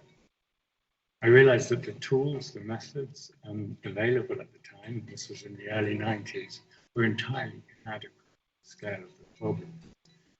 As a company, we're a social enterprise, and we do the work because we care about the situation in Southern Eastern Africa, and that's been the focus of most of our work. We're very lucky to be partnered with Development Seed, who all have a similar philosophy and a similar set of priorities. Well, I think the first thing is technology. So much of the agricultural decision-making process in the region is very bureaucratic. It's led by ministries, and there are these lengthy processes for gathering data and then responding to that data. What we really need is technology that allows you to decentralize the solution so that farmers, agricultural extension agents, the people in the front line, the ones who are collecting the data, conveying the data, and responding to the situation on the ground. So we need to de-bureaucratize the process and give the tools to the hands of people to make decisions. Food security and agricultural risk management is central to what Farm is all about, as we focus on holistic agricultural risk management, with a particular focus on smallholder farmers. Our smallholder farmers are particularly vulnerable to a range of risks, not only climate, but things like price, market, all the way up to policy risk. So when we look at agricultural risk management and talk about security, we're really talking about the impact it has at different levels, from smallholder farmers to the value chain and market actors, and also governments. So it's important to Farm, and Farm is mandated to enable an environment to help farmers better manage their risks and to help private sector actors to invest more in smallholder agriculture. There's a lack of capacity, knowledge transfer, and innovations to help better manage agriculture risks. And Farm is working to find solutions to all of these, starting with a very neutral approach, assessing holistic, comprehensively different risks and the severity and frequency of risks, and understanding the priorities and the impact of these risks. And from that, identifying possible tools, roles and responsibilities, capacity gaps. And these are all the aspects that are missing, including innovation amongst this, by new solutions. And these are all aspects that Farm working to support. We are interested in reducing risk in Southern Africa because there is a big opportunity. Farmers, extension agents, governments need information to make decisions. If we can make that information accessible and understandable, we're going to be able to make the decisions and really make a difference. What's needed?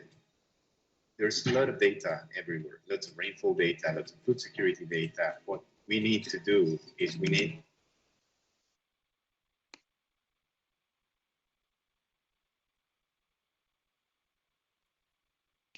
Hello, welcome back, everyone.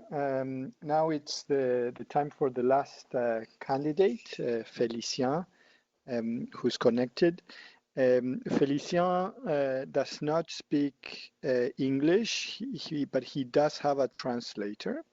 So my request to the judges is that when you are going to ask a question, you should ask it verbally, but also before you ask, if you can type it in the chat so that Felicien's translator can read the question and Felicien can can respond it in near real time. Okay, so Félicien, est-ce que vous êtes connecté? Vous m'entendez?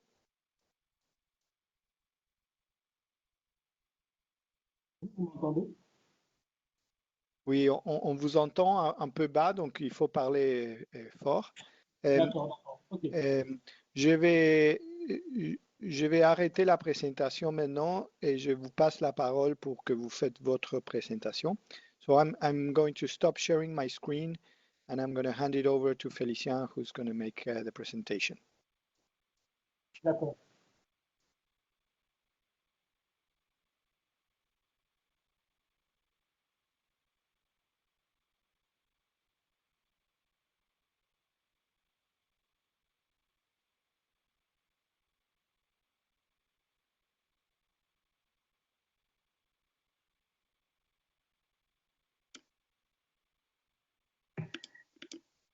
Les épidémies de la fièvre de la vallée du Rift peuvent entraîner de lourdes conséquences au plan social et économique.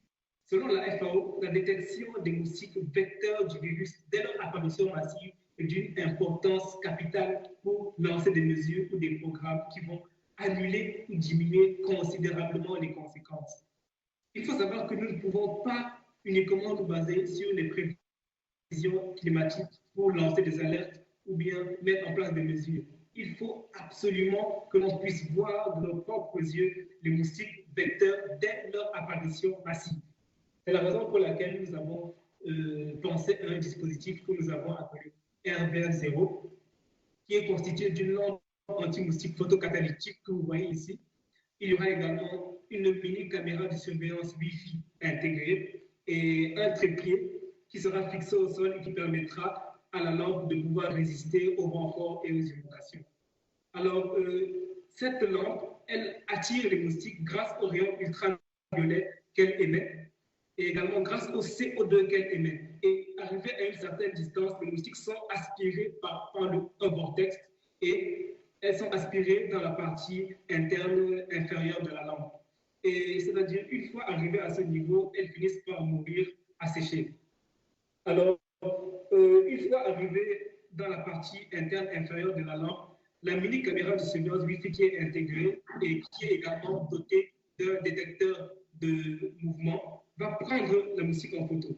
Donc, la moustique rentre, elle est prise en photo et automatiquement, les photos sont envoyées aux autorités compétentes via une application qui est déjà disponible sur Android et iOS. L'application s'appelle Mini Wi-Fi Cam. Alors, Mini Wi-Fi Cam est une superbe application qui nous permet, par exemple, dès qu'une moustique rentre à l'intérieur de la lampe, de nous envoyer directement par email une notification. Donc, on peut recevoir une notification push, un email. C'est vraiment formidable. Et en plus de ça, ce qui est aussi extraordinaire, c'est que cette application disponible sur Android et iOS nous permet également de pouvoir voir toutes les archives toutes les archives des photos qui ont été prises par détection de mouvement. Et ces photos sont classées par date de création. Et comme vous pouvez l'imaginer, cette application nous permet d'avoir accès à de superbes données qui peuvent nous permettre d'analyser l'apparition des moustiques en fonction du climat, par exemple. Et nous prévoyons également plus tard d'intégrer au RVF0 un pluviomètre, par exemple, et également un thermomètre. Ce sont des données complémentaires qui permettront en plus de pouvoir mieux analyser l'apparition des moustiques vecteurs. Alors, le RVF0 a de nombreux avantages par rapport aux autres systèmes de surveillance qui existent aujourd'hui, comme vous pouvez l'imaginer. De lancer des alertes justes et au bon moment pour ne pas interrompre l'activité commerciale. Deuxièmement, c'est une meilleure alternative pour surveiller le vecteur dans des zones difficiles d'accès. Troisièmement, il permet aux chefs départementaux et régionaux chargés de la surveillance et aux chefs de postes vétérinaires de contrôler plusieurs centaines de zones et dans plusieurs pays. Quatrièmement, il permet de voir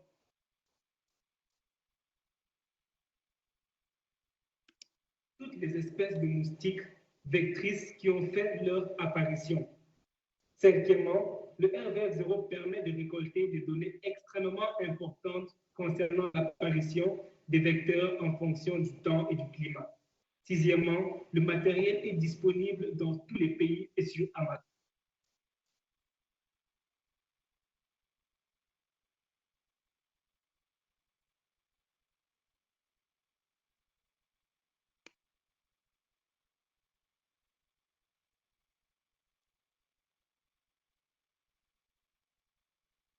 Merci Félicien. Félicien, c'est fini, non, la présentation? Non, on ne peut pas vous écouter.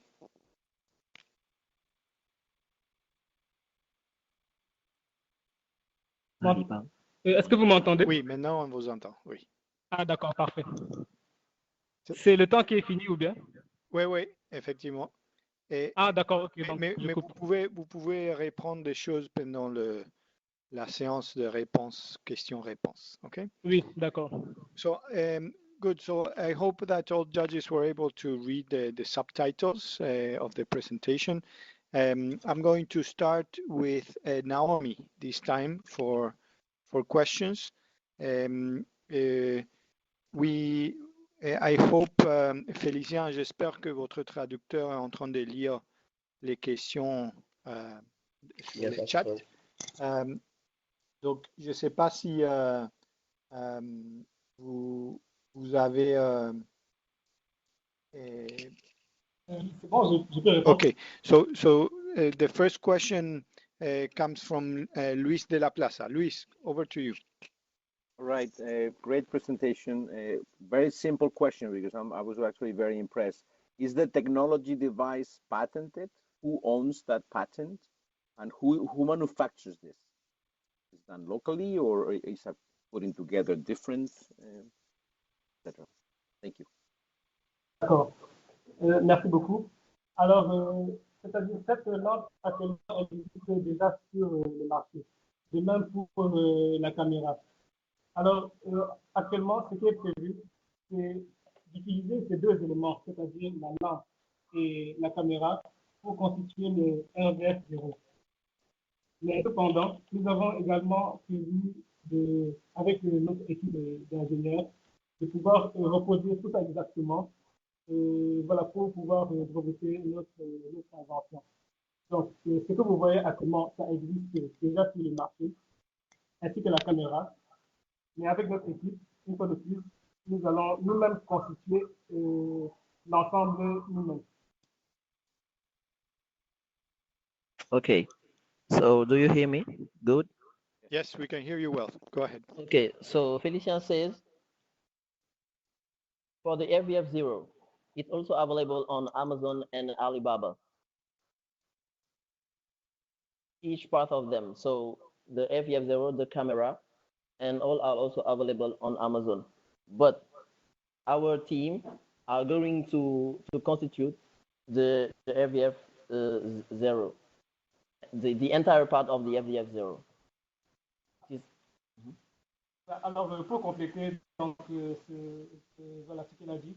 Donc, lorsque nous allons reconstituer ces différents éléments et les créer nous-mêmes, à ce moment, nous pourrons effectivement breveter le RVF0 parce que c'est une invention qui n'existe pas. Okay. So when we are going to constitute this product, we will also be able to breed this product because it doesn't exist already. Donc notre équipe est déjà prête en fait, pour pouvoir passer à la production, et bien sûr lorsqu'on en aura les moyens. Okay, so our team is also ready to build this product when we will be able to and when we have the money. Ok, Félicien, merci. Je vais continuer avec les autres juges. So, please, Naomi, Jolene, Ghislain, if you have questions, please write them in the chat first. And now we have questions from Ricky. Ricky. over to you. Hi, very awesome product. It's very interesting. Can you share some user feedback or some what happened with the first trials in real of the product? And the other question is, are you targeting to other insects or only for mosquitoes? Okay, we have another question from Naomi. Naomi, over to you.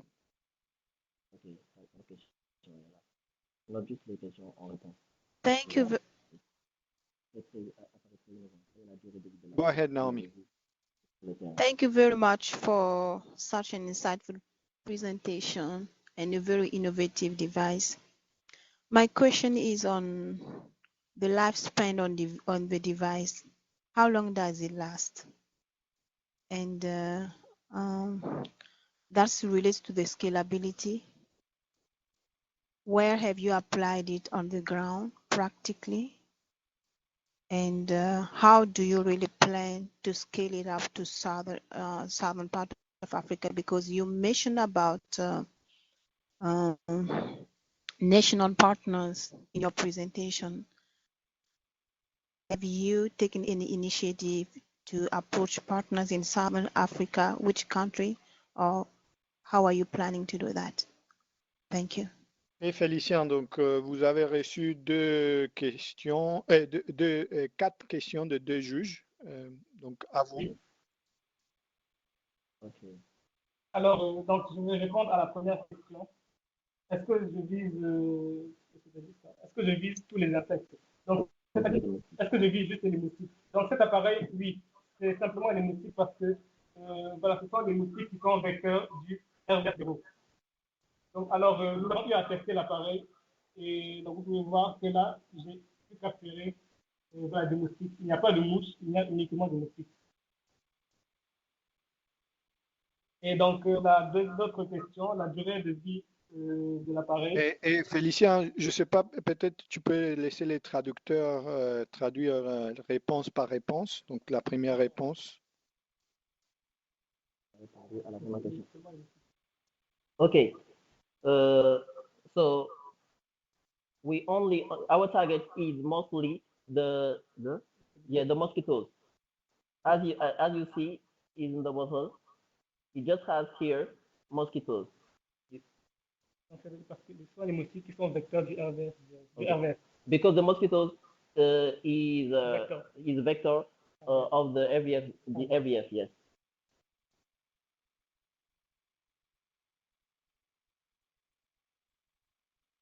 Alors, concernant la durée de vie de l'appareil sur le terrain, oui. Donc, concernant la durée de vie de l'appareil sur le terrain, donc l'appareil pourra être autonome une fois qu'on l'aura mis sur le terrain. Donc, l'appareil sera placé dans les endroits qui ont déjà abrité des foyers de RVS, premièrement. Deuxièmement, dans des endroits où il y a des inondations. Et troisièmement, dans des endroits où il y a une forte population d'animaux. Okay. So about the device, will function itself. So with a panel solar and yes, a Wi-Fi camera will function itself.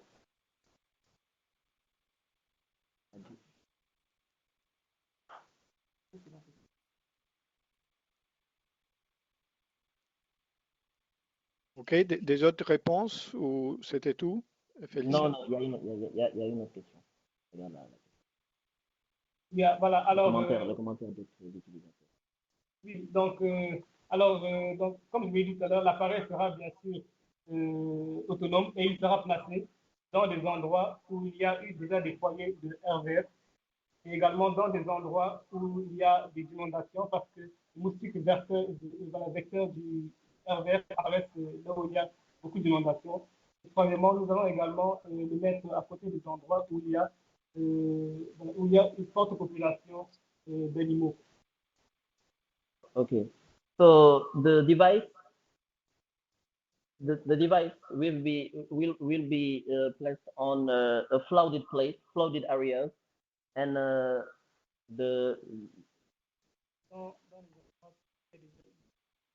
Okay, and the place where the FVF0 were, yeah, the FVF0 were also identified.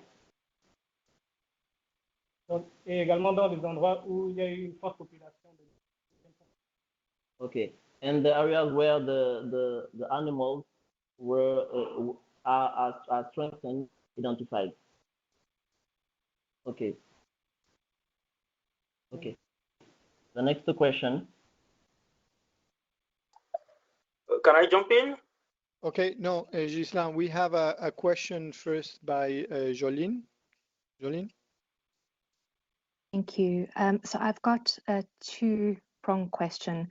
First of all, I'm interested to understand how many devices would be required to cover a 10-kilometer area so that we could understand the scale of the infestation, sorry, and who do you see being the main buyer of this?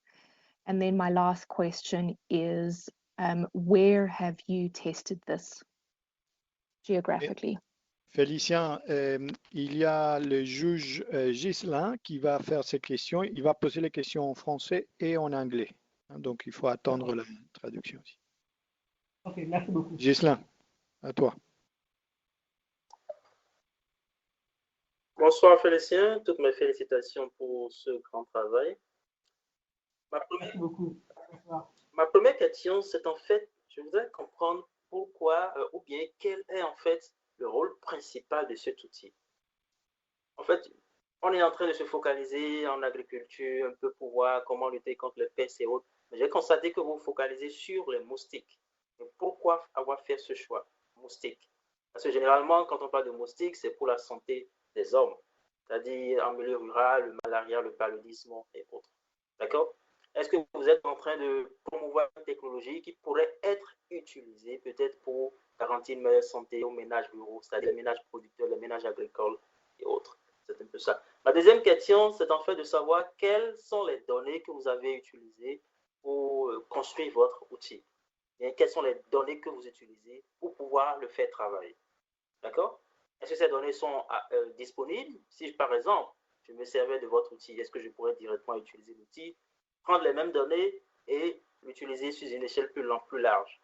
Peut-être c'est adapté au contexte Sénégal et on pourrait peut-être l'étendre vers l'Afrique du Sud ou les pays de l'Afrique du Sud. Voyez un peu. Tu peux traduire aussi, Ghislain, en anglais, la question? Yes. To start with, I've congratulated Felician for this great work, but something was still unclear to me because he was speaking about mosquito. He built a device that can be used to monitor mosquito to know whether they will come up. Then it was still unclear how he linked that to agriculture. If I speak about mosquito, it could be to sustain farmers' health, to find, for instance, to monitor malaria in African countries. But in our case here, we are speaking about agricultural communities or livestock. So how can we deploy that technology into agriculture sites? Is it, for instance, to sustain farmers' health so that they can be able to better be involved in their farming activities? That's my first question. My second question was about the source of data. Can it be scalable to Southern African countries? So if I purchase this technology, for instance, and I need to update with data from South Africa, can I just include that data and get another trends so that I can better monitor my mosquitoes? That's my first two questions. Ok, Félicien, donc vous avez deux questions de Jolene et deux questions de Ghislain. À vous. Merci beaucoup. Donc, concernant la question, quel est le rôle principal du produit? Alors, ce qu'il faut savoir, c'est que la fièvre de la vallée du Rift, donc qu'on appelle RVF, donc c'est une maladie en fait qui atteint le bétail. Donc, ça entraîne de nombreuses pertes sur le plan économique. Et donc, c'est-à-dire que cette maladie, en fait, elle a pour vecteur les moustiques. Donc, c'est-à-dire que c'est spécialement des espèces de moustiques en fait qui sont vecteurs de ce virus. Alors nous, en fait, notre appareil en fait, ça nous permet de capturer en fait les moustiques dès qu'elles apparaissent en vague. Parce que la fièvre de la vallée du Rift, en fait, ce qu'il faut savoir, c'est que elle apparaît lorsqu'il y a beaucoup d'inondations. Donc, lorsque nous allons placer notre appareil dans des endroits où il y a beaucoup d'inondations ou bien dans des endroits qui ont déjà été atteints par la fièvre de la vallée du Rift, notre appareil sera en mesure de détecter les moustiques dès qu'elles apparaissent. Et de cette façon, les autorités qui vont recevoir les images émises par le RVF0 vont pouvoir lancer rapidement des mesures ou, par exemple, mettre en place des programmes de vaccination ou bien de confinement.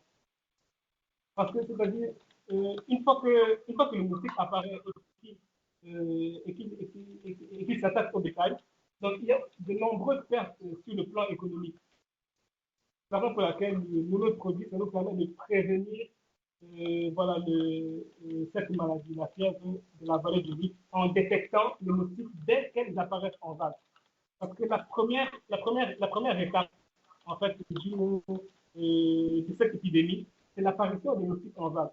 Donc, quand nous plaçons cet appareil dans un endroit stratégique, les moustiques sont directement détectés et automatiquement les photos sont envoyées aux autorités qui pourront prendre des mesures. Je poursuis la deuxième question. Non, attends, je traduis.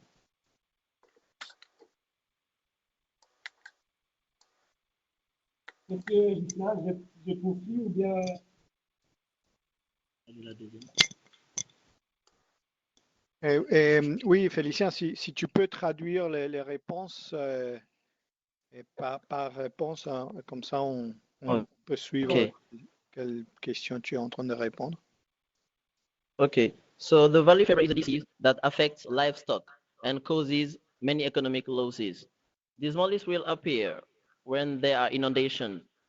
Our device with the motion detector will take a picture as soon as it detects the presence of a mosquito. This is how it prevents disease. Because the first stage of his disease is when the mosquito appears. So it will be help us to prevent the valley fever and prevent our livestock and also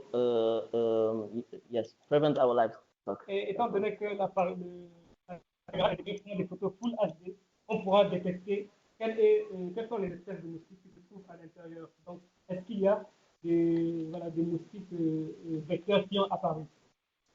Okay, so our camera take full HD picture. So with that, we can also know exactly the type of mosquito who is vector of the valley fever.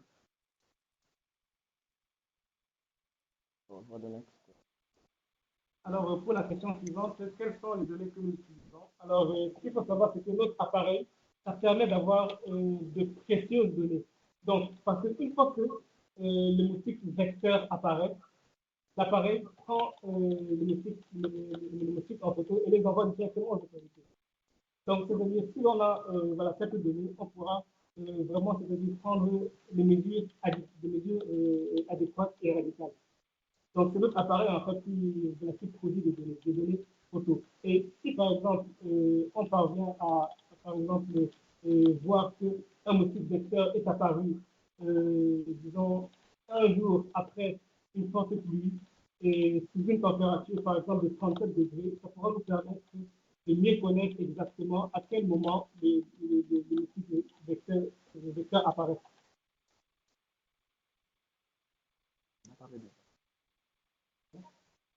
Okay. So as he said, it allows to have precious data. As soon as the mosquitoes appear, the pictures are immediately sent to the authorities so that they can react immediately. Yes.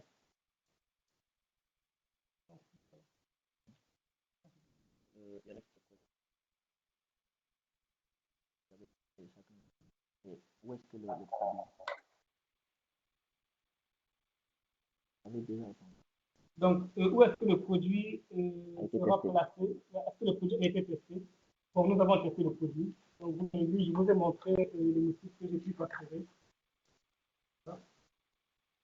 Et voilà, donc ça a été testé ici au Sénégal. Donc, comme étant donné que c'est un appareil qui est bien sûr très, très efficace, donc partout où il est, il pourra capturer les moustiques. Donc, si on place l'appareil au niveau des endroits où il y a déjà eu la maladie, il pourra détecter les moustiques dès qu'elles apparaissent. Également, si on le place dans les endroits où il y a beaucoup d'inondations, on va également détecter les moustiques. Donc, partout où l'appareil est, voilà, quand l'appareil se situe, il pourra en fait détecter les moustiques. Comme en Afrique, dans les pays de l'Afrique du Sud. Okay, so the device can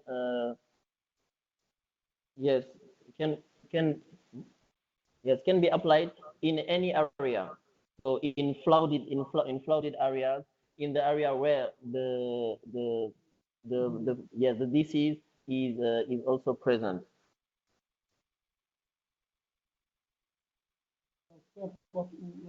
Yes, in any area, the device will function normally. OK.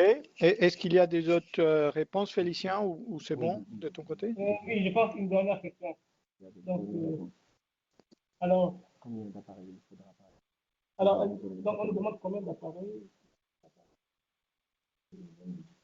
Voilà, alors donc, on nous a demandé combien d'appareils il faudrait pour couvrir une zone de 10 km. Voilà, alors ce qu'il faut savoir, c'est que l'appareil, en fait, il sera placé dans des endroits stratégiques.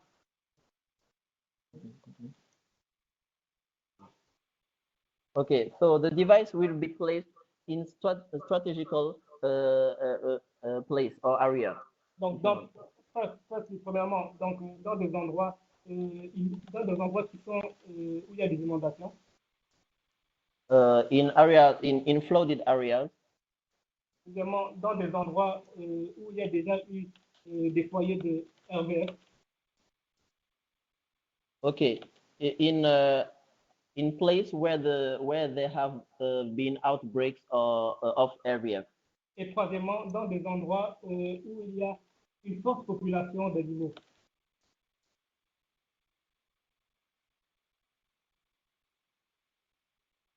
Okay, and in place where there is a high animal population. Il y a d'autres questions. If there is other questions. Oui, il y a une dernière question de Naomi, et après cette question, on doit clôturer. Naomi, do you have any questions? I see that you have one. Yes. Yes, I do. Thank you very much. Let me try to answer it. Ask it in French. It's already written in English. Well, ma question est de savoir, quand vous avez déployé cet outil, qu'est-ce que vous avez reçu comme feedback des utilisateurs, de vos utilisateurs principaux? My question is on the feedback they have received from people who have already used the device. Thank you. OK, merci Naomi. Félicien, à vous, dernière réponse. Alors, cette lampe a pour réputation d'être très efficace. Cette lampe a pour réputation d'être très efficace. Donc, toutes les personnes qui l'utilisent, en fait, reconnaissent son efficacité. Alors, actuellement, nous n'avons pas encore intégré la mini-caméra de surveillance ici. Donc, c'est ce qui fait que donc, je suis dans notre équipe le seul à avoir pu tester les produits. Mais il y a beaucoup, par exemple, de vidéos, de tutos en fait, qui expliquent exactement comment fonctionne la mini-caméra de surveillance, également avec son application. Et il y a également beaucoup de retours positifs par rapport à ça. Donc, une fois que la caméra intégrée sera, une fois que la caméra de surveillance sera intégrée à l'intérieur, voilà, le produit va certainement fonctionner parce que une fois que le moustiques rentre, la caméra de surveillance constituée d'un détecteur de mouvement va prendre le moustique en photo.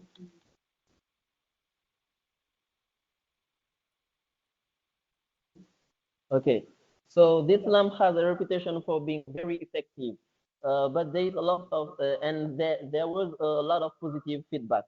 We haven't been able to put the Wi-Fi camera yet, but we have we convinced that if we put it inside, it will function very well.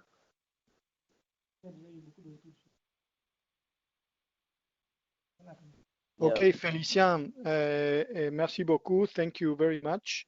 We are going to close this session now. We congratulate you for being in the top innovators in your area in this challenge, and we will be sending you a certificate after today. And please look out on Monday for the results on this challenge. I would also like to thank our grand jury today, Naomi, Jolene, Ghislain, Luis, and Ricky, for having stuck with us for the past 4 hours. And thanks again to everybody that has joined and is connected to this challenge. We start tomorrow for our last, third and last challenge, again at 9 a.m. Eastern time. See you tomorrow. Thank you, Carl. Thank you, Diego. Gracias. Thank you, Diego. Gracias. Thank you, Diego, and special thank you to Hillary, who is the clock sheriff. Your timekeeper. Thank you. I was very impressed with Diego's French. I don't know where he got it. Me too. All right. Have a good day. Cheers, guys. Okay. Thanks everyone for everything. Thanks, everyone. Thank you. Thank you. Thank you, guys. Thank you. Thank you, Hillary. Great job.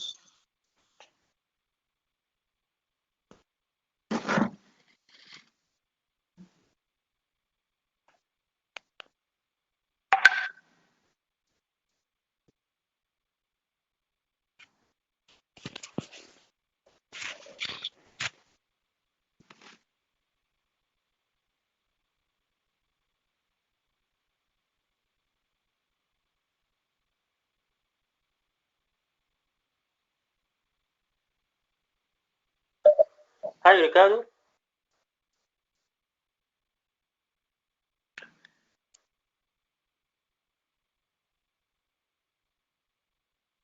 Hi, Ricardo. Hi, how are you? Yeah, I'm fine. What about you? Great. Great. Sorry, I just leave the WebEx open. Okay. No, just still working on another thing. Where do you live? Washington, D.C., precisely Longfellow. It's just like 30 minutes from World Bank by bus. Okay. Wonderful. What a very interesting process. The whole process. I have learned a lot. Yeah, me too. It was so impressive. Yes, wonderful. Well, nice to meet you. Nice to meet you too. Actually, I had a follow-up questions. I forgot to ask for the last presenter. How much does it cost his device? In the presentation, I think that is 20 euros in Amazon. I think it's cheap. Yes, it's cheap. I asked Diego for the presentations because there are some details on the presentation that, especially in terms of affordable, that I need to check to make the final evaluation. Yeah, exactly. Yeah. I think it's relevant. Yes, because the accuracy of the whole IoT depends on the amount of invest that you need to generate information. Exactly. It's just like cost effectiveness. Yes, and just for check if those things are interesting and they really have utility to make decisions. And another thing that I figured is that the business model, if you need much more invest, you need to change the business model just to certificate foods or certificate good practices to put together this kind of device or IoT with with fintech, because the only way to support in terms of finance this invest is by the finance the farmer inputs or the farmer traceability, especially in these regions, because in the developed countries you have the market, all the market in white, and in this kind of, in Argentina too, in this kind of market you have a lot of sales in the black market, so you can finance from the value chain to the customer. You need to finance upwards to the inputs. So that's why fintech is the key point for transform and change the farmer decisions, because we need to change the farmer's decision to increase their revenues. Yeah, it should be a very quick decision. Yes. They should make quickly decision, just like when they have information, for instance, just in advance, crop first or something like that. They should take quick decision. You have information, decision, and the application. There's a lot of gaps from information to decision, and then between decision and the final application to the pest or for the weed, there's another gap that is we spend a lot of money and we lost a lot of money in those gaps. Yeah, that's right. Well, nice to meet you, Gislan. Nice to meet you. Thanks a lot. We keep in touch.